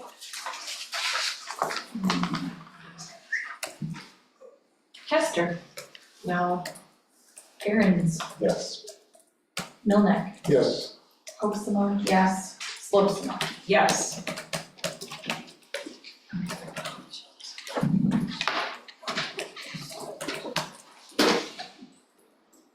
Thank you guys for doing that.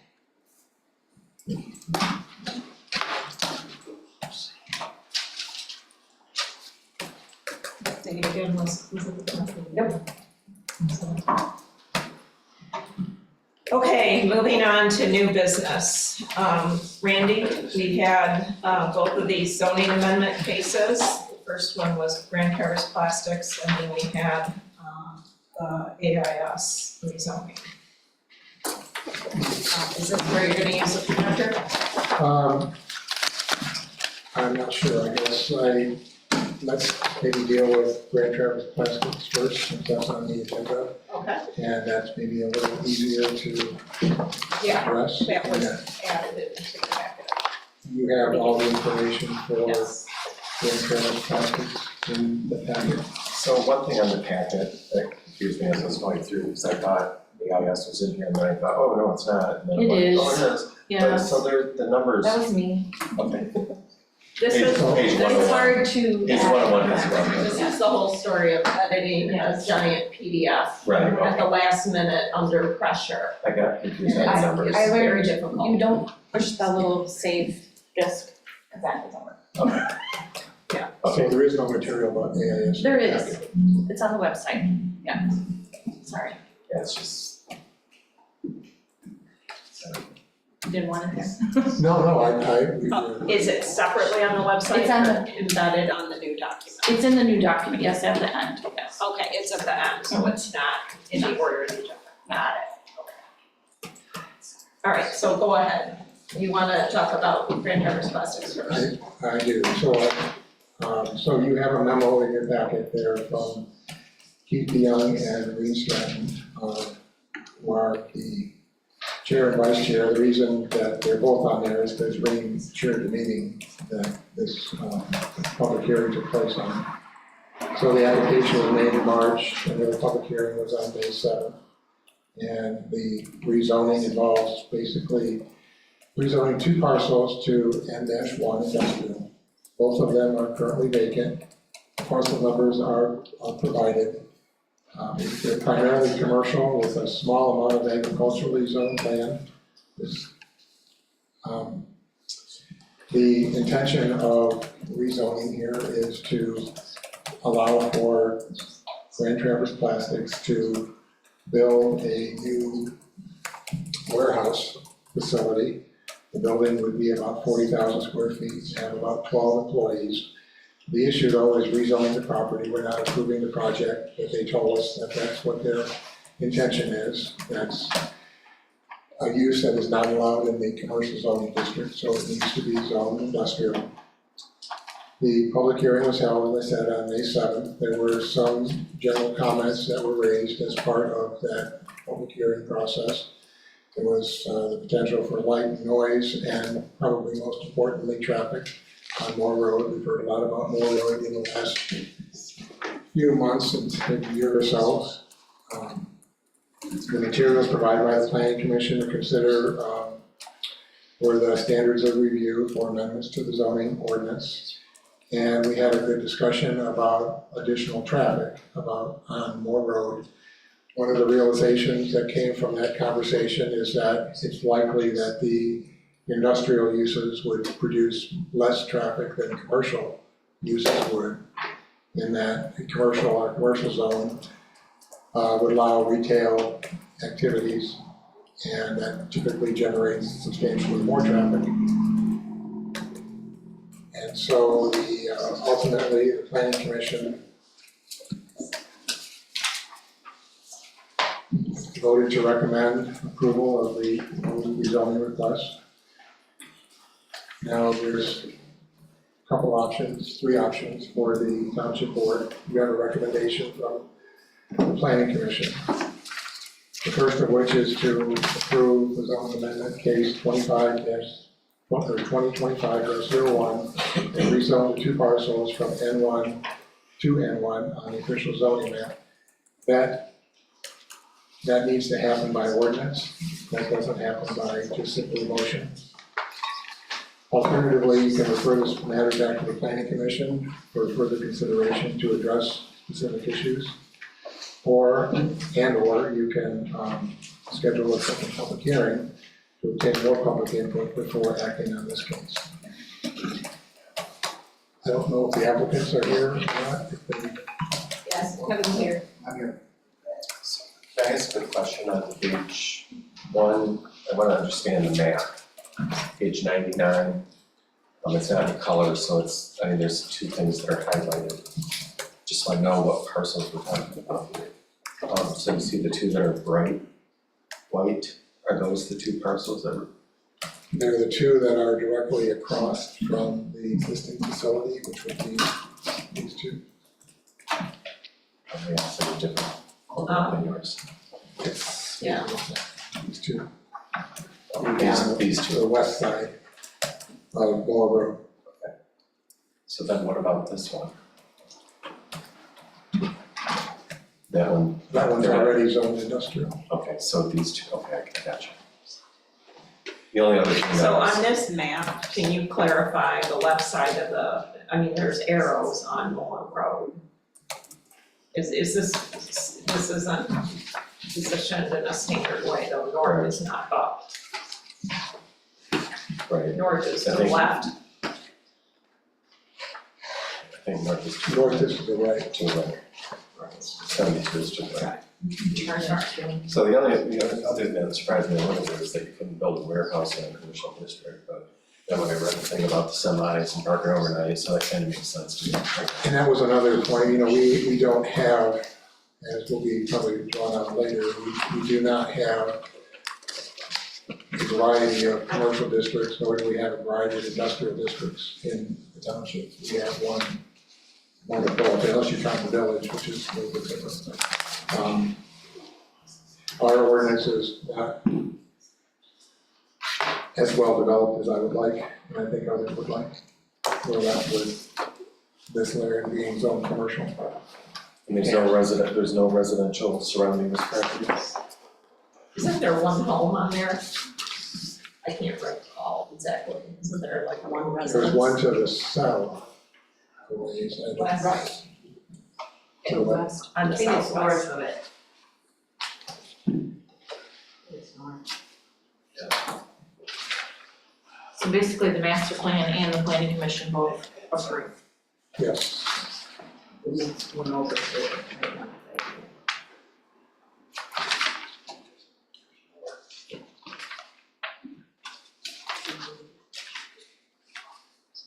Does anybody have any questions for Grand Traverse Plastics? I have a question. Would you like to come up to the podium, please?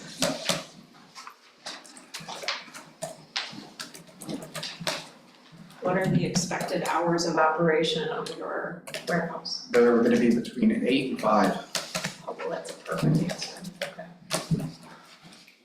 That wasn't a condition of the, but when they come for their site plan. When they come in, there will be a separate process that they have to go through that will include a site plan review. It'll go before just the planning commission. And if at that point too, that we will likely have some engineering review of the site plan because of the size of the building and the complexity of it with regard to drainage, for example, and grading and all that sort of thing. So remember, we have Gordy Fraser on retainer to help us review more complicated, involved site plans. So this would likely be one that would require their. Do we have dark sky requirements? Defer that to Jeff. I don't know that, to me, dark sky is a very specific set of standards. I think we have some dark sky light standards in our ordinance, but I don't know that it's dark sky compliant. I mean, playing with that, but I know that that's a fairly involved set of standards that apply. And I'm not sure our ordinance totally meets that. I think there's a state bill coming out about that, actually. LED lights. And I'm just curious what's gonna be stored in it. It's all gonna be pallets, auto parts. How many trucks a day are you expecting to pull in? Oh, there could be anywhere from 3 to 6 trucks a day, What do you have now? about that. Yeah, basically, we're moving the operation across the street for the storage and expanding the manufacturing within the existing building. But doesn't that mean you will be shipping more parts in the future? All the shipping will be moved to across the street. Right, but are you gonna be using that floor space to increase your manufacturing?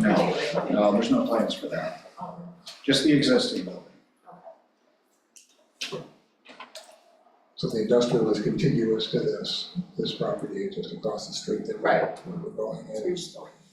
I think that other factor that the planning commission discussed was the commercial viability of property this far south of 72. You know, how much, there's no visibility for the most part on 72 to this property. It's several thousand feet south, I believe. So it's problematic in that respect as well. Other questions? Just as far as the road, talk about roads a lot lately, but are you able to accommodate the additional semi-traffic without complaints of deteriorating the road even further? Is this part gravel or paved? This is the paved portion. The paved portion. I think he just said a minute ago that he wasn't increasing his. Yeah, it's technically not increasing anything, it's just moving across the street. Okay. So what is going in the vacant space in the current building? In vacant space, What do you- there's gonna be more machinery and more parts made. Okay, so that means in the future you are looking at increased production capacity Within the existing facility, yes. within the existing facility, which would mean Yes. more trucks in the future. It could in the future, yes. Do you mean trucks in terms of raw materials, or are you talking about finished products? Finished products. Oh, So both, right? It could be a little bit of both, yes. How much pushback from the public has been taking place in the planning commission meetings? Is that, I mean, does it warrant a second public meeting? So the plastics, doesn't seem like it. Yeah, I've heard more on AIS, but I'm just curious how much, I haven't heard as much on Grand Traverse Plastic. I'm assuming it's the road, noise, lights, that's all the probably pretty normal stuff. Although keep in mind, it's already zone commercial. So it's a little different. So Just stepping it up. I'd be willing to make a motion, that's just more. So I have one more question. Was there any feedback from the one resident? There is one residence there. Housed. I mean, that is their principal residence, right there. Immediately north of what we're talking about. I don't recall that, but I would maybe ask Deb to, if she would mind, comment.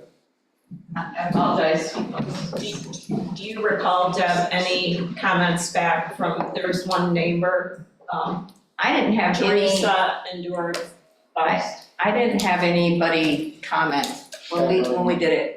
Just so you know, just to clarify, Kevin Reffett is with Peninsula Construction and he's acting on behalf of Grand Traverse Plastics. Okay. Just so you know that he isn't the owner of Grand Traverse Plastics. Okay. Or the manager at Grand Traverse Plastics. He's wanting to build a building across the road. So he's just here to represent them. But we didn't have letters of support, but we didn't have letters of, that anybody had any strong feeling. Dark night sky, we don't have anything that references that in our ordinance, but we do have downward shielding on all lighting. Okay, and I think they would have, this property owner would have been notified, because we're right next door. Yeah, oh yeah, everybody within 300 feet was notified. And we did the hearing together, they were all notified with the same notice for both of these projects. So everyone within that area and that 300 feet for both of them were notified on one hearing notice. So there were people that spoke about this project, though, as I remember. I don't know if they came specifically for this or. No, I think they just happened to be in the room for another topic.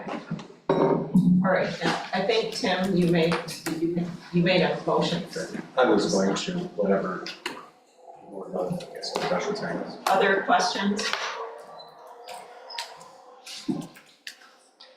But I would move to approve zoning district amendment case number 2025-01, which rezones parcels 28-13, -005-003-00 and 28-13-005-006-002 N1 on the official zoning map of Whitewater Township. I would second that. So motion made by Aaron's, seconded by Swopsma. What ordinance number is this then? I think Tim named it 2501. That's what you call it, case number 2025-01. Okay, see that? But are you talking about a resolution, is that what we need? No, at the very top there, it's title 25. It's 2025-01. It says official zoning map amendment. Is this the right form? What page are you on, Tim? 91, or 92 for the motion is. That's what the motion says. Okay, we have to adopt this as an This ordinance. is, this is Oh. the latest thing, so I don't know what you're numbering. I think we're on number, maybe we're on number 9, aren't we? Well, that's resolution, yeah. this is an ordinance number. Yeah. So what you're saying is we have to read this whole thing? So I don't know what was, It's essentially the same, it's just that we It needs a better number, yeah. it has to be, we're amending an ordinance with an ordinance. We can't just amend an ordinance with a voice vote. well, I just read the motion that was in, but. Yeah, I know, that's why I corrected it before. Okay, so what do you want me to And read? have the attorney read this. Yeah, what needs to be read specifically on this? Through section 1, Section 1, just read section 1. yes. Are we amending a motion since I already Yeah, have a I think- second? I think we should start over. Withdrawing? I'm gonna withdraw it. I will withdraw mine. Thank you. So I'm just gonna start here. This In doesn't have, section 1. this doesn't have the number though. Oh, it does, yeah. It doesn't have. It kind of word wraps around, but here's the one parcel ID, here's the second Right, resolution. one. So it's not really, I don't know what number needs to be. 23? Pardon me. Would it be 23? It's blank, so I don't know what number it's supposed to be. But it has to be in the minutes, so. It does. Oh, You told me to raise my hand if you couldn't, Okay. hear it. I'm sorry, Charlie, I didn't see you, because we're trying to figure this out, but thanks for raising your hand. We're just trying to figure out the numbering of this amendment. I believe it's 88. Yeah, because you had an amendment when we adopted the, 87 was the amendment that recodified everything. So and this should I be- don't believe there were any other amendments after that. Now, was there a separate amendment for the actual zoning map? Because you adopted, They were together. they were together. That was 87, so this should be ordinance. Do you want us to check any minutes before we do that? That's what I was supposed to do. Okay. A couple of us can check the minutes really quick. Oh, when that was, is that the February meeting, Randy? Or the March meeting? Or was it the January? This should say official zoning map amendment, official zoning amendment number 88. So, And 87 was the codification of the ordinance. so we strike the word map out of here. It says here, official zoning Amendment amendment 88. 88, so no 2025. Why don't you read that? We'll get Randy. I think we're gonna should make the motion. Okay. I will support it. Okay, go ahead, Randy. I'll make a motion to approve zoning amendment number 88, which the official zoning map of Whitewater Township zoning ordinance shall be rezoned, shall be amended to rezone parcel ID 13-005-003-00 from A1 agricultural and C1 commercial to the N1 industrial district and rezone parcel ID 13-005-006-00 from C1 commercial zoning district to N1. Second. So motion made by Milnick, seconded by Aaron's. And I believe we need a roll call vote on this because it's the zoning ordinance.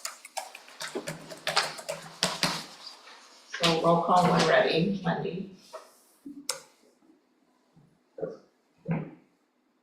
Hoeksema, Yes. Kester, Yes. Milnick, Yes. Aaron's, Yes. Slopsma. Yes. So this goes in the newspaper, and then does it become effective immediately on publication or 30 days later? It says 7 days after publication. 7.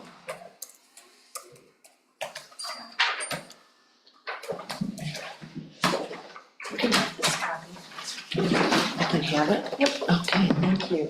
Yeah, I think in the future, I'm just letting them know, I just put exactly what Well, I say there. Yeah, and I know Randy was working on that, because it's like the attorney. Okay, and, the next one is, the Barren Wall AIS rezoning. Thank you. Thank you. It's gonna build them. All right, so, what page are we on this one? Wendy, you said it's at the end? It is. It doesn't have a bookmark. No. Okay. No problem, we'll find it. If you know the page.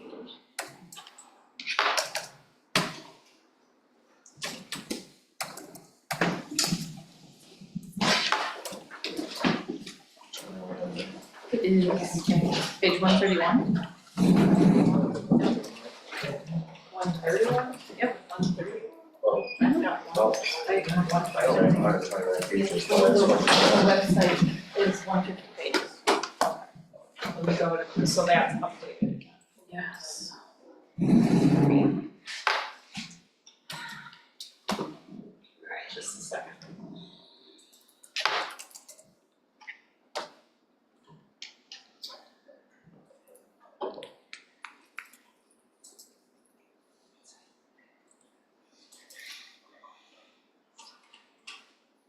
All the way at the end.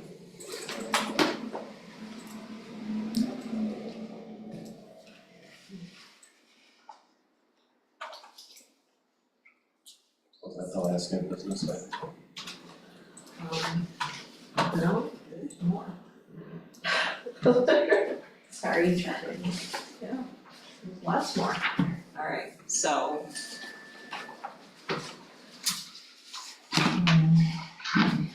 Alright. Did I find this correct? One is. Well, I guess or one I feel a little bit, I didn't know this was there. And I feel at a disadvantage, I haven't been able to read any of this stuff. And so I don't even know how I could even talk about it. You know, and so I don't think it belongs on this agenda, It's partly my fault, sorry. but. So do we wanna, I think there's an opportunity to discuss this, and although there's nothing actionable in the packet that I know. okay. So I think we at least have an opportunity to get educated about it, right? We do. Is that, how does the board feel about that? We know it was a late add to the packet. We still comfortable taking some time here to at least become educated about it? I think Randy's got this projector set up so he can show us whatever he needs to. Well, it is hard to follow, and so I want to, We could do it now or at a future meeting, I guess, that's up to you. Well, I would, bring me up to speed on what's happened at the planning commission. I haven't followed, I know I've seen a lot of comments, but I haven't watched all your meetings yet, so I don't have any problem, as long as we're not asked to make a decision today, but I wouldn't mind hearing what the issues are.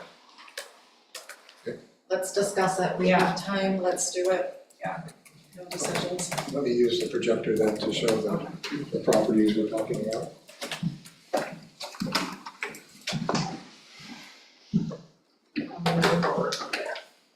Are you gonna sit back here in your chair or no? It doesn't matter, I just need Just so I don't. to get a neck cramp here.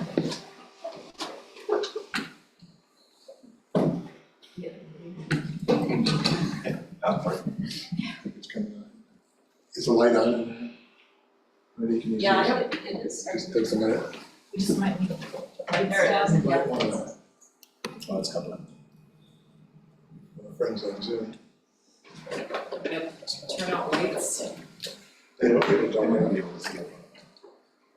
You want me to? Oh, it looks like a screensaver. Yeah. Yeah, it's getting right. 4 minutes. That's better.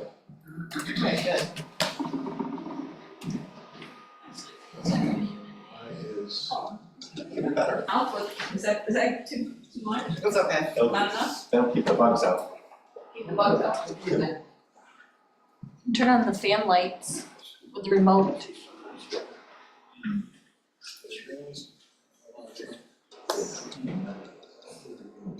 Not yet.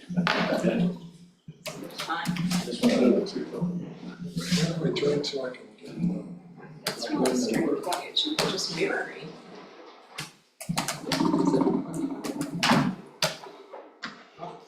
Figured it out.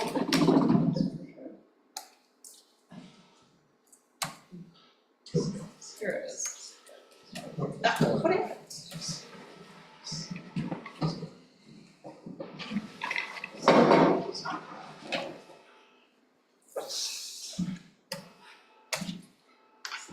It just came up with the mother. No, that's true. I haven't used a projector.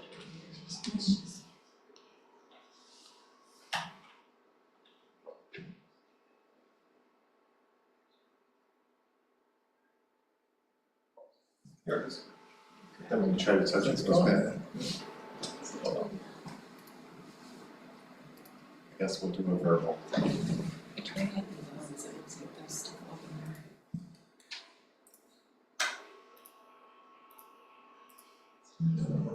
It was on before.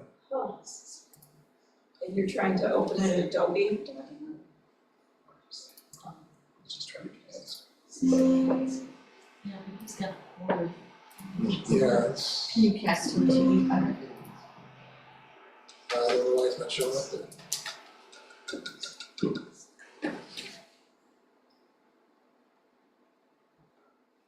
Or you have maybe like a screen mirror? Alt Control Delete. There we go. There it is. Okay. There it is. Okay, so this is the AIS property here. This is, sorry. Thank you. This is the AIS property here. This is M72 and this is Crisp Road. There's two parcels that they own. This is the building that you see, the woods in the front, and this is an open area in the back. This is the current zoning as of now. The gray is N1 or industrial, there's R2 and A1.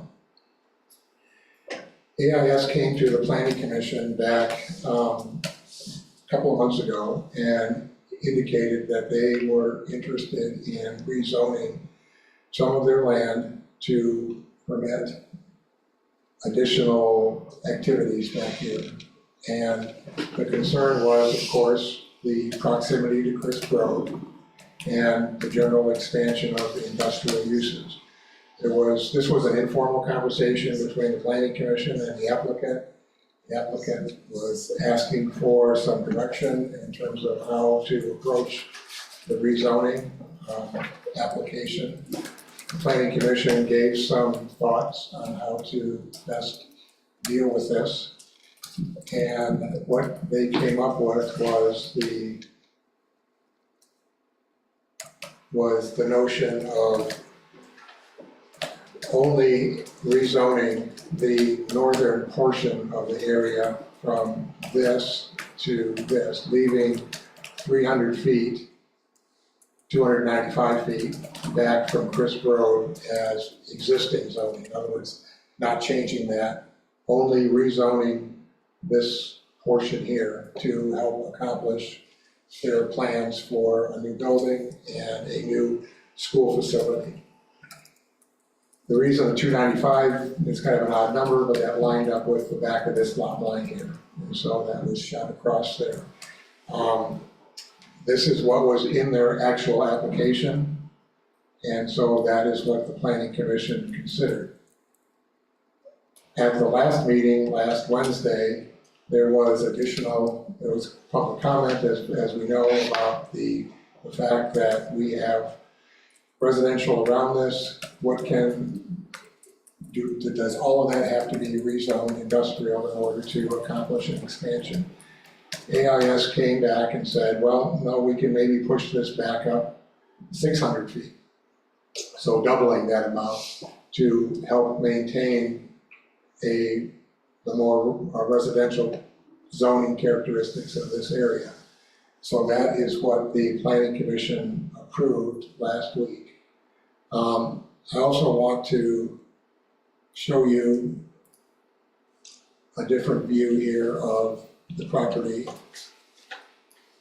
showing the lot lines together with the aerial photography, so you get an idea of what this area looks like.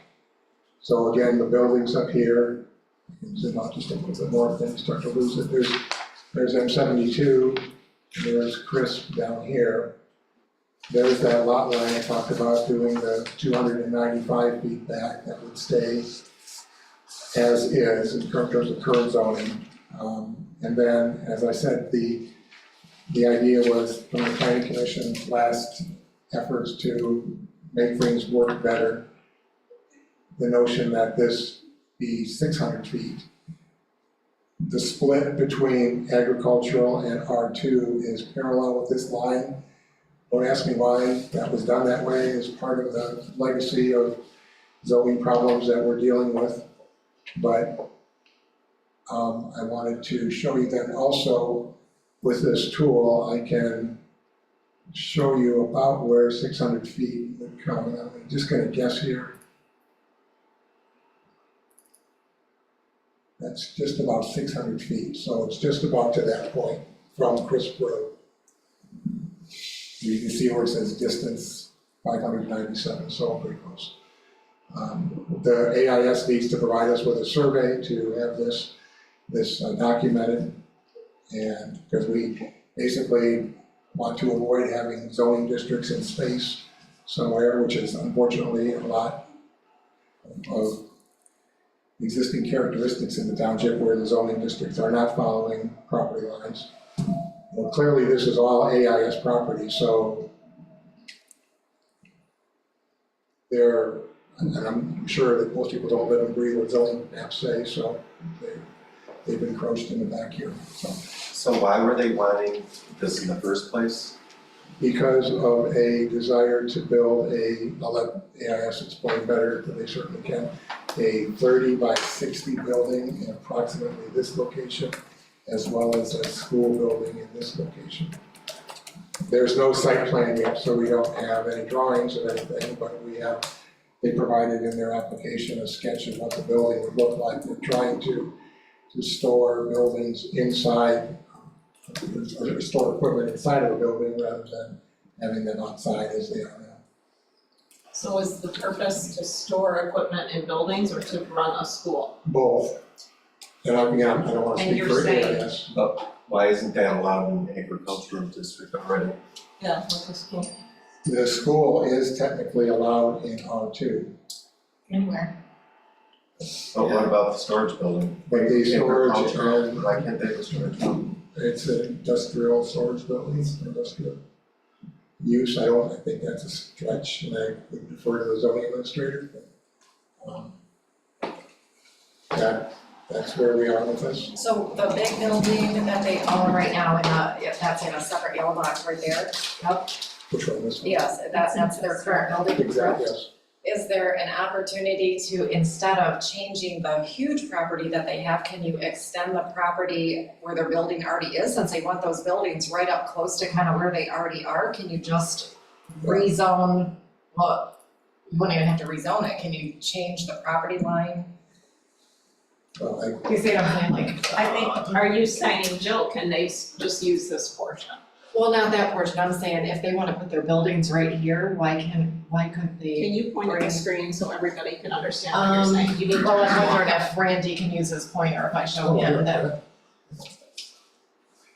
I mean, I have no idea, you know, what is possible, but why couldn't they take this property line and extend it down to however much they need to build their warehouses? They want their buildings right up close to this. Well, that's kind of what they're asking for. Yeah, but I think it's very concerning. It's the zoning districts.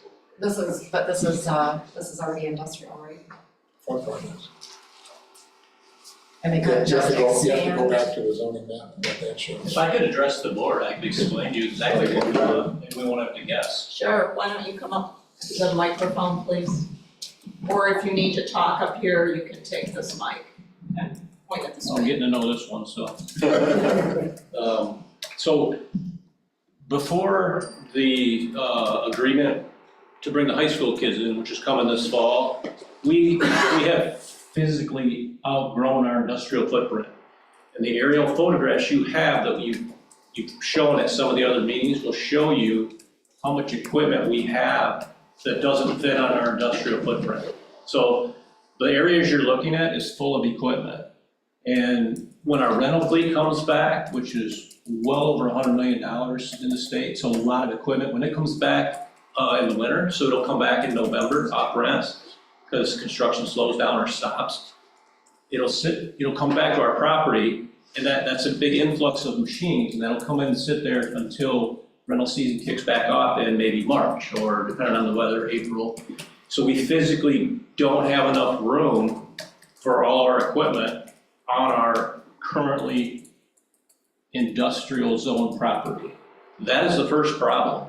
Now, in addition to that, we have an agreement that we just did with the school district, which is 18 public school districts here and some private ones, to have 35 to 40 kids come in for our technical institute, which we do all over the state of Michigan. This would be the 8th school district we're working with. This one happens to be in northern Michigan. So then we have to build a classroom, and we're really that red building there, we actually want to add to that, make that a classroom. The parts that are stored inside of it, we don't have enough storage, and it's not really equipment we want to put inside, it's parts, components. And so the 60 by 120 building we want to build, the south of that is it would have 12-foot overhangs where we could rack things up on the outside, get them up off the ground. These are attachments and parts inside that. That's what we want to put in there. But before the kids decided, that we worked that out, we physically have outgrown the footprint. We can't fit all our equipment on our existing footprint. So all those areas you're looking at, they're full of equipment. And a lot of the rental fleet is starting to go back out, because we're in June now, and we're in construction season. But come November, you'll have a lot more of that equipment back on our property that we don't have room for. Is there a reason that warehouse can't go to the left of where your current building is, instead of down, that go? Yeah, because those are our shop bays that you have to get big equipment in and out of, and it's all asphalt. So we need it near the asphalt so our forklifts can get to it. And on the west side, those are all shop bays. Basically both that long, like the gray roof, that's shop bays. Can you please come up here, take this microphone and point to the map? That would be helpful.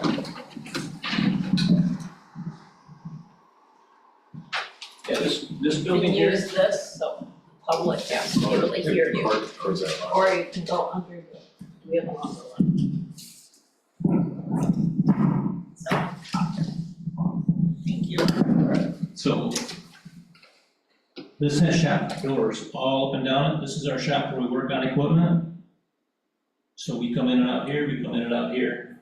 There's equipment parked everywhere around here, here, and this winter, it was all out here. That's the biggest problem we had. Now, what's new is we need to build a classroom, which we want to basically put an addition on that building. And then a lot of the things that are stored in there, we want to build another building right here, where we can then store a lot of the parts, components, and things that were in that building. So Jill, I think you were asking the question of why couldn't they instead do all this classroom over here somewhere, right? Well, that was one question. I guess my main question was, instead of doing all of this stuff,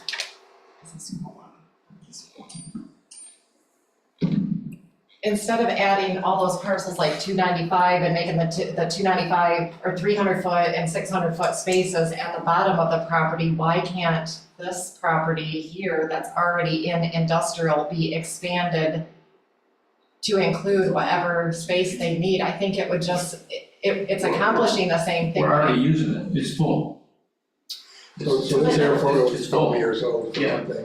I don't know, Yeah. about 2, 3 It's years. full, the equipment is overflowing past that property. But so you're saying you wanna go down in here into this land? Cause I thought you said you just wanna expand the school, which is already right here. It's actually the red building. But the equipment, we have so much equipment.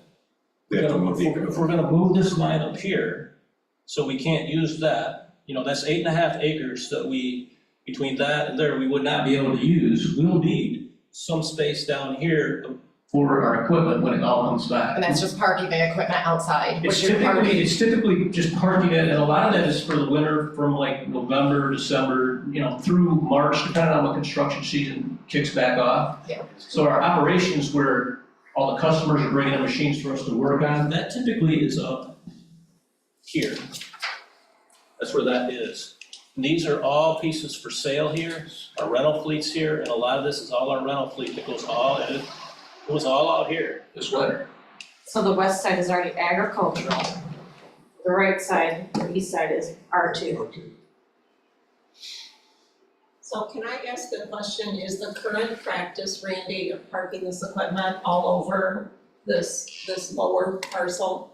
Is that legal per the zoning, that he's parking all that equipment? For agricultural. I would defer that to our zoning administrator. And I'll defer to our attorney, because I'm not gonna make a judgment on that tonight. We just got a zone. Yeah, thank you.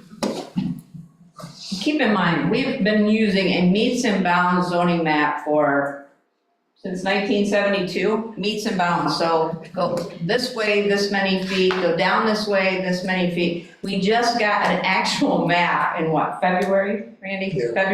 February, we got a map that actually showed all of these split zone lots. Mr. Johnson is attempting to do kind of the right thing. It would be lovely for my job as a zoning administrator if every parcel had one zone on it. This particular one has industrial at the north end.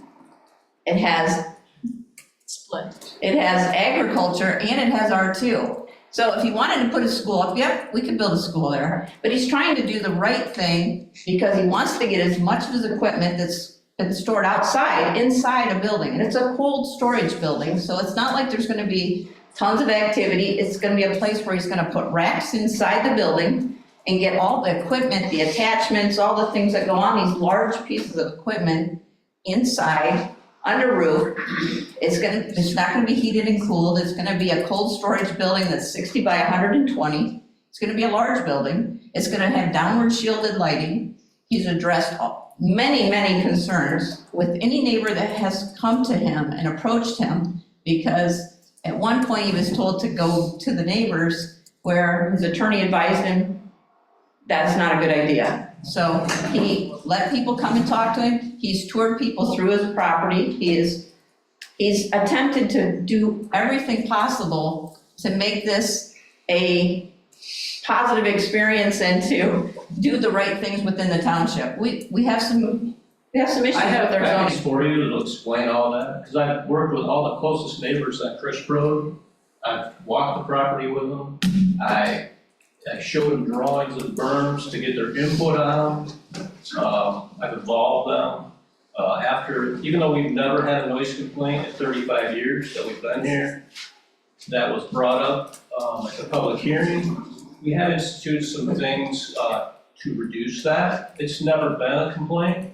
We invested $1,500 in white noise backup alarms, which are basically, they meet OSHA requirements, but instead of like the beep, beep, beep, they go shh, shh, shh, so the noise doesn't carry. And we're installing them on our yard machines. So the machines that we load and unload every day, you won't probably hear them at all.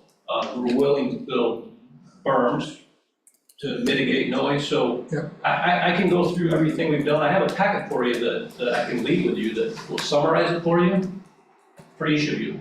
Do you plan on using Crisp Road to access? No, that was the very first thing, a few months back, that's when I came to this direction. There was no access to Crisp Road. Yeah, and we are consistent with the master plan. It's on page 4, it's your planning strategies for N1. And you don't know, but it talks about the build out and that we're at capacity and that we should expect. It's also talking about a review of the permitted uses in the industrial zoning district for the same reasons we talked about before. Yeah. Can you go back to the map that showed the 3 different options? Well, they're not really options, but I was trying to, again, this did not make it in the packet, but this is exactly what we have. This is current. And this is not a property line here. This is just a made-up line that was in the zoning ordinance. Yeah, they're both our property. Yeah, all of this is AIS property. So this line is in space somehow, it just lines up with that. As I said, when they first came to the planning commission, the concern was Crisp Road. How do we keep the trucks off of that? Let's not zone it industrial, let's leave it the way it is. And then we had additional concerns about the R2 area here, I get that. The AIS agreed to push that back farther so that the majority of this property line here is sharing R2 property. Is that big R2 property, is that where the condos or duplexes that the That's, other yes. resident wanted to go? This part of it right here is owned by Kinko's, which is being bought by Romer Utility. They should close soon. And they have a variance on that allows them to store their pipe there. There was some kind of conversation about that. I've not researched what was approved or not approved. It's a mystery. Okay, so on the farthest to the right diagram is the parcel that, I don't know if it's a parcel, but is that diagram showing 295 and the 600 feet? Is that just a visual setback or is it actually you're dividing the property somehow? The property is already divided into 3 different zoning districts. We're pushing the districts over so that they're more consistent with what's around them. Okay, so this is it's not dividing the property, it's just dividing the zoning into those different colors, okay. After the input I got several months back, we wanted to get pushed, they don't want us accessing Crisp Road, which we understand now. So we kind of agreed that would make sense to carry that across. So when I applied, because we have to survey it, you require a survey with the application. So instead of me throwing darts, I tried to get some direction and actually survey what we thought might work. It didn't, but we'll have to survey again. That's what that was in the application. And then last week, we agreed to push it up 600 feet, which again, we would have to resurvey. Okay, so that's basically doing the same thing that I was talking just in the opposite way, what I was thinking. There is no scale on that drawing though. I mean, what the other drawing had showed you something to scale. That's approximate, I'm trying to, just doubling the 300 from the other side. Right, and it leaves, pretty close. it leaves about 250 feet right here from that property line corner to where we want the zoning here. That's about 250 feet. And again, this is the Kinko property, which is this, their zone industrial here, R2 here, but they have some sort of variance that allows them to store their pipe there. And I have letters from them and the other 4 businesses around us supporting our request. I have letters from the residents on Chris Road that live closest to us supporting our request. They're in your packet that I can give you. Was there any approval that you got to put your equipment in the storage area that you have to the south? I mean, when you started to go farther south, was there anything? I don't own the property, I work for the people that own it. Those of us that work there, I didn't even know that it wasn't just part of our property until I, said something to Deb that I want to build a building, we needed to, and she said, you have a problem. And that's how we found out. Right. And that's part of the problem, is split zone parcels, and that's why there's a recommendation in the master plan to revisit this area and look at the permitted uses and all the boundaries here as well. So, because we know it's a problematic area. Yeah, so up until 2-3 months ago, we were not aware that was not just part of our industrial property. Those of us that work there. Because I don't own it, and I've never seen the deed, the survey, or anything else. I'm very intimate with it now, though. It seems like the sentiment from the public has been positive. I think the sentiment from the public has been, if you would allow me to communicate without interruption, please. The sentiment from the public about the AIS operations is not negative as far as being a bad neighbor. What I'm hearing is a concern that when we zone it industrial, how do we know that AIS won't move? And then something else that is permitted in an industrial zone could go in there and cause a big problem for the adjacent properties. I think that's a lot of the essence of the concern. So it's not personal against AIS, it's more about the far-reaching implications of what could happen in the future, in the further. AIS has a real need now, immediate. And we're running a business, we employ over 50 people. It's a family-owned business, been in business since 1961, we're not going anywhere. And I even suggested, I think last week, although it sounds like we can't do that, you can make our rezoning request contingent upon we operate this type of business, and if for some reason they don't or sell the property, you can revert it back to the zoning it was. Our attorney actually, recommended, if that's a concern, put a contingency on it, because that's not what we're going to do. We're willing to sign, but we're not gonna do that. Okay, well, that's new information to me. I mentioned that last week, and I was told that you can't do that. We can't require conditions. Well, I mean, we'd be willing to address that concern. You can offer conditions to your rezoning request. And we can go a conditional zoning route if you offer them in writing. Because if that's a concern, we want to address it. We are only going to use it for our business, and if they ever did sell the property, which they won't, you can revert it back to what it was to ensure these other uses couldn't be done there. So there's a subtle legal description here, and I'm not an attorney, but I know that a conditional zoning scenario is possible if you as the applicant are offering conditions on the rezoning, and you're willing to do that. Well, certainly. We're willing to do the right thing to run our business, and we have no intention of selling the property, and we don't want any other type of business being there. Explain why it can't stay like just agricultural on those two parcels. Well, if you look at uses for agricultural, our business is not one of them. We went through this with our attorney, because I didn't know either, and I need to understand that, because we can build the classroom on R2, we can build a building on R2 to use for the classroom, but by rights, it really can't be used for our industrial use business, which is AIS construction equipment. So that's not really the right thing to do for our business, because it's not, our business is an industrial business, it's not agricultural. But can you use your educational articles within the R2 district? Yes. And that's what I mean, if you have We can go to- your pieces that you use to educate the students, those pieces should be allowed, correct, within the school footprint. They are, but we have much other needs, that's one of our needs, but we have other needs that I alluded to that we've outgrown our physical footprint. So the other thing is, have you talked to the John Deere dealer about acquiring some of his property? Or their property to the west, which is adjacent to you. It's hard to see on this picture, but it's. Yeah, none of our, This area, I mean, I know that there's some limits on how much they can store there, but I don't know, it seems like. yeah, none of our neighbors want to sell their property, with the exception of Pete Romer, who might sell us a very small piece next to where we're at, where we want to do our buildings, but he doesn't want to sell any more than he has to.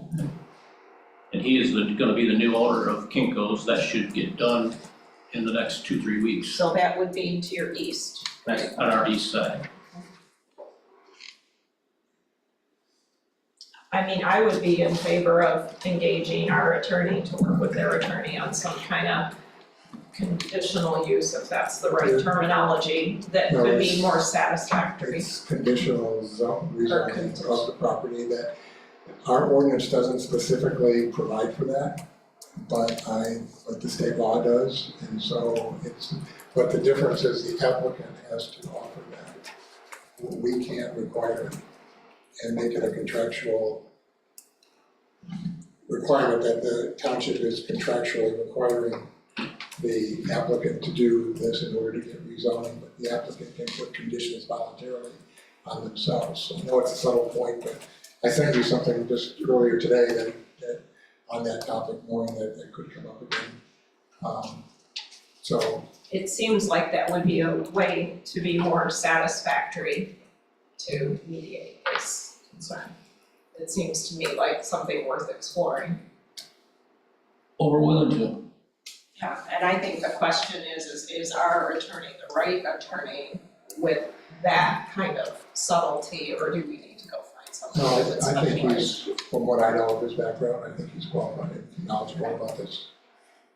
Yeah, I mean, I think that would be appropriate. That's just my opinion. What do the rest of you think?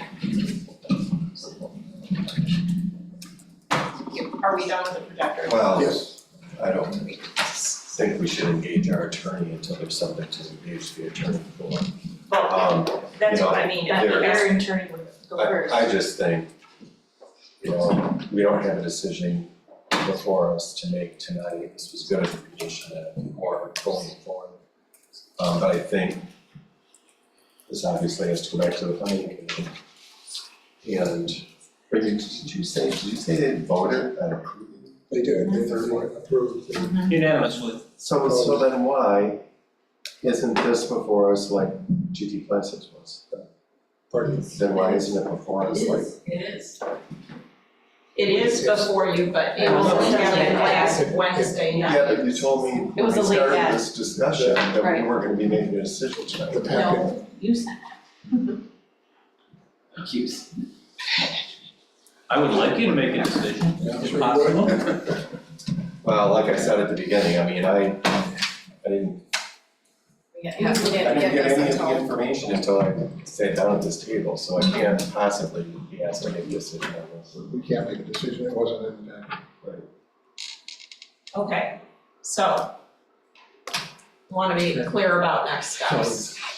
So, like, I will reach out to the attorney and maybe and number one, get his confirmation that we can do that, even though we don't have that provision in our ordinance, but state law allows it.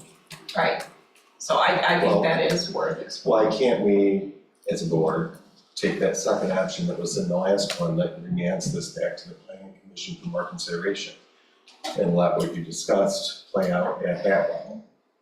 And I would think we would need something from his attorney Right. first before we spend money, I on would- our attorney I giving would- opinions. I think we should send it back to the planning commission for reconsideration with this new idea. I think that's appropriate too, because it is their role to do this, so basically we're rejecting the recommendation. Just another option that presented itself. Right, and providing feedback regarding we want you. I would ask the board, are there any other concerns that we should be addressing at the same time that you have? To me, I think what we need is the clarity of what you're offering in terms of restricting the rezoning that you said. If you cease operations, what does that look like? Where's the details of that? Then it reverts back to existing zoning. Well, would you really see the planning commission saying no to that? I guess I'm trying to understand why it needs to go back there if we're adding more stringent of guidelines than what they already approved. Because it's their job. I think it's their role. But they made the recommendation. But they made the recommendation to approve it already. So it's on the board's plate at this point. Deb? Can I make one more comment? If I thought that was an option for us to remand it back for further consideration.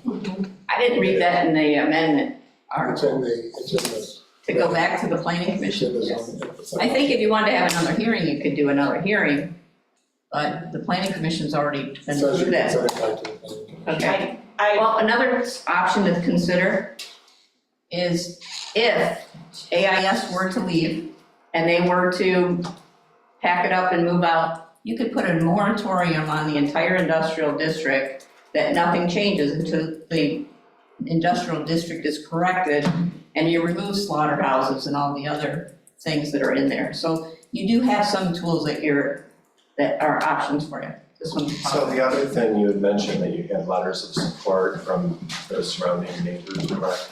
I want to see the whole packet. Is this it? Is that something, right? But yeah, I would like to be able to review all the materials before making a decision. I think that would be important for me to see. So I think it's important to disposition this tonight. We either hold it for more discussion at our level or we send it back to the planning commission. Are those my options or do I have a third one? So we do have option of doing a special meeting as well. We might need one in a couple weeks to, get our rest of our stuff done. So this permit's already been drug around. Is there a reason to have another special meeting just for other purposes too? I just feel like we've had lots of business items, that we constantly have and maybe having a I work was going to be meeting. bringing that Let's up. answer his question. We've got the civil infraction public hearing on 7/10, so if you wanted to combine those two, you could. To try and do something sooner. There's a lot of unanswered questions here right now as far as. Right, but I think we need to decide whether we're gonna hold on to this or whether we're gonna give it back to the planning commission. That seems to me to be the decision. It shows right here on your option motions in this manner with development. One of them is refer the matter back to the planning commission for further consideration to address an offer from AIS, conditions, a conditional offer from AIS, and see what they come to you with. Whatever they're gonna have their attorney work up some kind of a conditional thing that he's talking about, and I think that should go to the planning commission to see if they still, with that, support. And just so we're clear, I did offer that last week, and I was told by whoever was sitting up here that that's not possible. That's what I was told. It was not possible for the planning commission to require that as a approval. So if I get you a letter, we offer this. The way I read the statute, it says that if you offer, you propose a specific set of conditions, then we can accept that. Okay, that's what we'll do. So it's nuanced here, and And then I would ask again, is there any other concerns that we should be addressing at the same time so we don't drag this thing out, maybe longer than we have to? And we do have immediate needs within our business. All right, so is there consensus of the board here to send this back to the planning commission? With the conditions, yes. We need a motion, I'd make a motion to refer the matter back to the planning commission for further consideration to address How do you want to word that? The possibility of conditional rezoning on the property. I'll second that motion. So motion made by Aaron, seconded by Slopsma. Good to see that she's good. You good? All those in favor? Aye. Those opposed? So all were in favor, none opposed. Thank you for your time. And just so Appreciate it. I understand clearly, so I understand that that is the concern right now that needs to be addressed. We don't have any other concerns from the board that we need to address at the same time with the planning commission. I would just give you, and maybe the other board members have opinions, I would really like to see, can we quiet down in the audience, please? I would really like to see you, continue to think about if you can keep your school in that R2. That seems like the smart thing to me. We've already thought about that, and it's more than that, it's also on our property. We need. So one of your other conditions would be just maybe only outdoor storage of equipment. I think you have to be very clear on asking for conditional zoning and being very clear about what the limitations will be of your utilization. And I'll review Your all the intent. things, I'll review everything that I want to review. And if I have any concerns, I'll let Randy know. So that, Yeah, for sure, reach out to me, we want to accommodate the township, our neighbors and the board. Yeah. That's what we're trying to do. I can't promise you sitting here right now that I don't have any problems with what you just gave me. I haven't read it, so. Understand. Are there other comments from other board members? Jill? No comments. Wendy? Anything? Randy? Okay, thank you. Thank you. Good job, good job.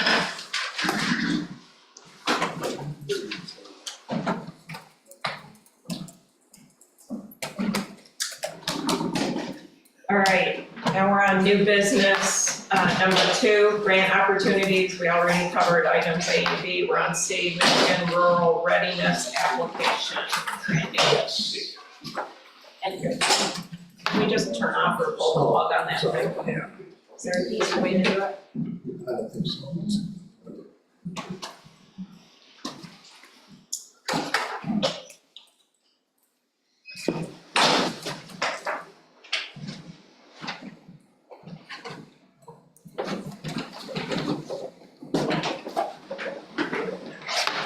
I'd like to make a motion that we extend the meeting beyond 3 hours.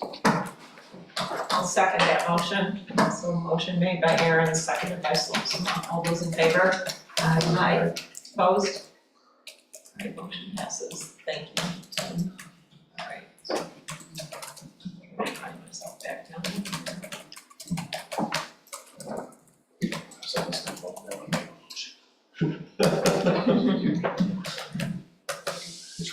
Okay, so it looks like we're on page 90, no, not 91, sorry. No. What happened to that one? Seem to be missing the page number on this, Randy. The governance. No, we're on this, Grant. Michigan Rural Readiness Grant application, and I thought that was in here. It's, I don't think it's in the packet. Okay, there must have been some huge snap of it. Pardon? There must have been a No, big I snap. don't think I provided that. I don't know, you did No. not, okay. No, I didn't. This was something that just came about. It was released, or at least I first saw it last week.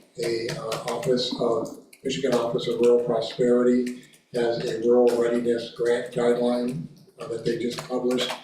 They are, it's kind of similar to what Josh was talking about, except that it is for essentially rural planning kinds of issues. They want to fund activities that relate to rural capacity building, development readiness, partnerships and planning, and cross-sector collaboration. The grants are due, a letter of intent is due on June 30th, which is before our next meeting. And not knowing if there'll be another one before that, we wanted to bring this up. If if your letter of intent is accepted, they'll invite full applications on August 11th. So it funds, basically our township's eligible. They encourage multi-jurisdictions to apply together. I reached out to East Bay Township to ask them about their interest in doing that multimodal, non-motorized transportation planning with them. They said they'd love to support our project, but they've got their plate full on some other things right now, and so they would not join us at this point. They collaborate with us. This only comes out once a year. It seems like an opportunity to pursue something. I don't have a specific project in mind. The grant is up to $50,000 and they would want a 20% match. So that would mean if you did a $50,000 project, you'd have a $10,000 match. I have some thoughts about pursuing a grant for planning for this industrial area here, as well as this area in Old Williamsburg, as well as the area along Old 72.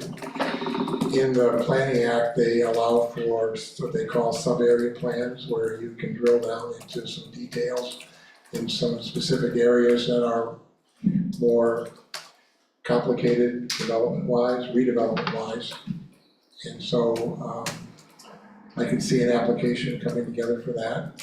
It would take a little bit of time to put together, but not in an inordinate amount of time, using our new planning consultant to help us with that, to help sort out a way to phrase some of the work that we're already likely to embark on, although we don't have a new contract yet with them to do more work. But this could substitute some of the work that we know needs to be done. I think there's a fair amount of interest from people about that village district over there by the post office, the firehouse, the park. We know that the existing zoning is not really well prepared, and we need to address that. Our industrial is obviously a problem, we're dealing with that. The village area here has some issues in terms of infill, what's required. So lots of things. I guess I'm thinking that this can supplant what we already know needs to happen and maybe speed that up some. This is a grant that's cost reimbursement, like you were using the planner and then getting reimbursed? Yes. Or, I mean, it might, we have a consulting budget in the planning commission's budget. If we were able using to somebody. get a grant, we could conserve some of that, or so I say we're gonna do it anyway, it's just that we can speed that up. There's a lot of issues on the table that we know we need to address. I think the stuff you mentioned sounds smart to do. Cause we kinda know we gotta do it anyway, right? This would be Yeah, I don't wanna make a it lot sound of like paper. we're gonna do it anyway, we just want money to do it from somebody else, but, I think we can put an application together that's somewhat creative. Well, my own concern is, we just had the joint meeting with the planning commission and they've got a lot on their plate, and this is another thing, and if it's a grant that you are awarded, there's probably gonna be a deadline for using it and reporting back, and that's gonna change your priorities. So, just something to consider. The grant award would not happen until November. Would be a good way to offset though, all the costs. Right. Alright, Who would write it? I'll write the letter of intent, I think we need help with the application. Just to get it so it's the decided. letter of intent fairly. Yeah, it's only a couple of pages. That's some guidelines too. Well, I would make a motion to go forward with the letter of intent, that sounds smart to me, and it's, then we have another decision to make. If they invite us to do a full application. Right, and that happens in August. Yeah. Can I have the specific title instead of just go forward with a letter of intent for the Michigan Office of Rural Prosperity. Real. grant end it with Grant? Yes. Thank you. Did you second? I did not, but I'm looking at their website and it says it's not limited to housing, broadband, placemaking, energy, transportation, health, infrastructure, economic development, and workforce. So, it can be lots of things. Well, but on applying for it, you gotta tell them which one. Right. So. One of each. Let's try it out. I can make him second. I will second it. Now I lost my place. Did I make that motion? Yes. Okay, I made, made the motion to go ahead with the letter of intent for the, you can read that back, Kate. Michigan Office of Rural Prosperity Thank you. Grant. And Wendy Boson seconded that. All those in favor? Aye. Opposed? All right, motion passes. All right, the next item on the agenda, it says here road improvements, verbal, I did actually give to each of you a one-page note here. I had a conversation at the beginning of the day today with Dan Watkins. This is one of many conversations with him over the last 2 months. The conversation centered around Whitewater Township road improvements and the poor condition of both Cook and Skigmont Point roads. Also, many citizen complaints have been received lately. The road commission has indicated that these roads have been identified as a problem over the past 10 years. That was the new thing we learned in the last 2 weeks, is that they had done numerous estimates and proposals, none of which were ever completed in the last 10 years.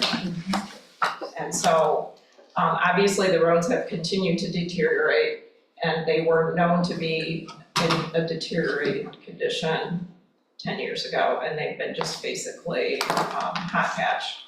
And that's it. So what I have here is they're proposing Cook Road is 2 miles long. They're proposing what they call a wedge and a chip seal, which means they would lay asphalt on the side to reinforce the edge of the road and then chip seal the center. Cook Road, the current estimated cost to do that's $366,000. For Skigmont Road, which is 3 miles long, they would do the same sort of thing, wedge and chip seal the first 2 miles. And then the final mile of the road is in such poor condition that it needs to be pulverized, graded, compacted, and then chip sealed the following year. So that's like a full dig up.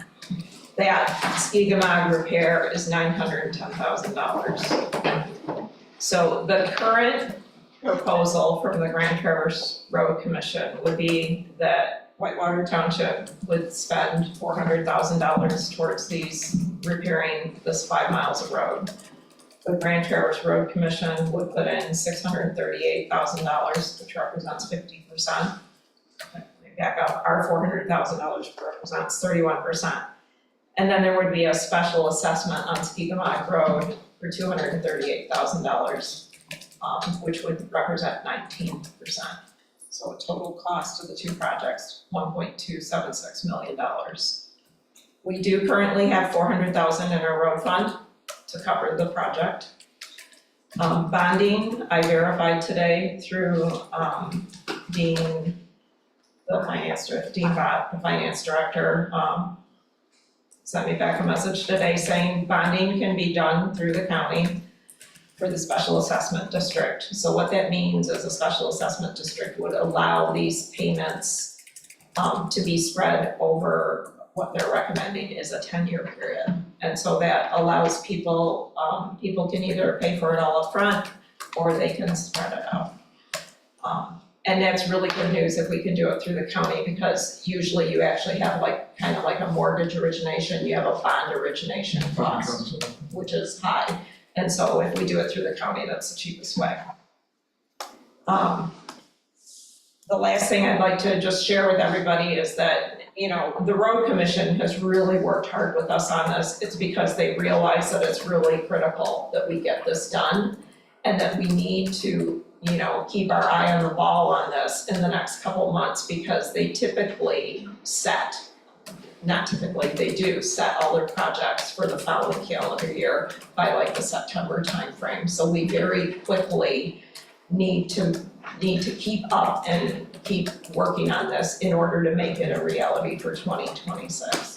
If we do these projects, what they're saying is we're basically extending the life of our roads for 10 years for the bulk of it. And actually, the end that gets pulverized, that'll be a 20-year road, 20 to 25 years. The road commission further said they suggest we bid this as a package deal. Since the roads are in such close proximity, they think we'll get the best price by offering the entire package. Dan Watkins is planning on attending the July 10th meeting, so he can present the detailed plan and answer any questions from the board. So what we need to do at this point is that it's really critical that we get clear feedback from Cedar Point property owners to find out if they support this plan or do not support this plan. And what I've talked to other supervisors that have done these kind of projects, and what they recommend is that we send a letter to every property owner saying, this is what's going on. This is what it looks like as far as all these details about the cost breakdown, and what it means to them is not only an improved road, but there is a special assessment on Sneakamon Point. So we need specific feedback. And other townships have done that by sending a letter with like a tear-off sheet that they return. And we could even do the self-addressed stamped envelope to make sure that we get, this will allow us to make sure that we for sure know how everybody feels. And people have said to me, it's more effective than using a petition. A lot of people don't like people knocking on their door and demanding a signature on a petition, especially if it means money to them. The other thing is a lot of people just aren't home, or it's hard to catch them. So if we send it through the mail from the township, it's not a citizen asking for a signature. It's a township. I'm done talking. Questions yet? What percent of the residents would have to agree to that to make it happen? Well, I've had people say 51%, but I would really like it to be a bigger percentage than that. And do we have? I wouldn't like to do something that half the people say yes and half Right. say no, and so like half the people are totally angry, frustrated. So how much is it really gonna cost them? Is there 100 owners over there? So there's, we did a quick check, and this may be off by 10% or so. There's about 130 parcels there. And so it's about $2,000 spread over 10 years. You have to apply an interest rate, so a little bit more than $200 a year. Did that include Lossy Road? I believe it did include, so myself and probably somebody will have to help me comb through all those properties and make sure that, I got the list from Assessor Dawn, gave me the list. Anybody that had a parcel that touched Skigma Point Road. But we need to go through and verify that on the map. Like we looked at here, they asked, we have to verify that on the map and make sure there's no mistakes in that information.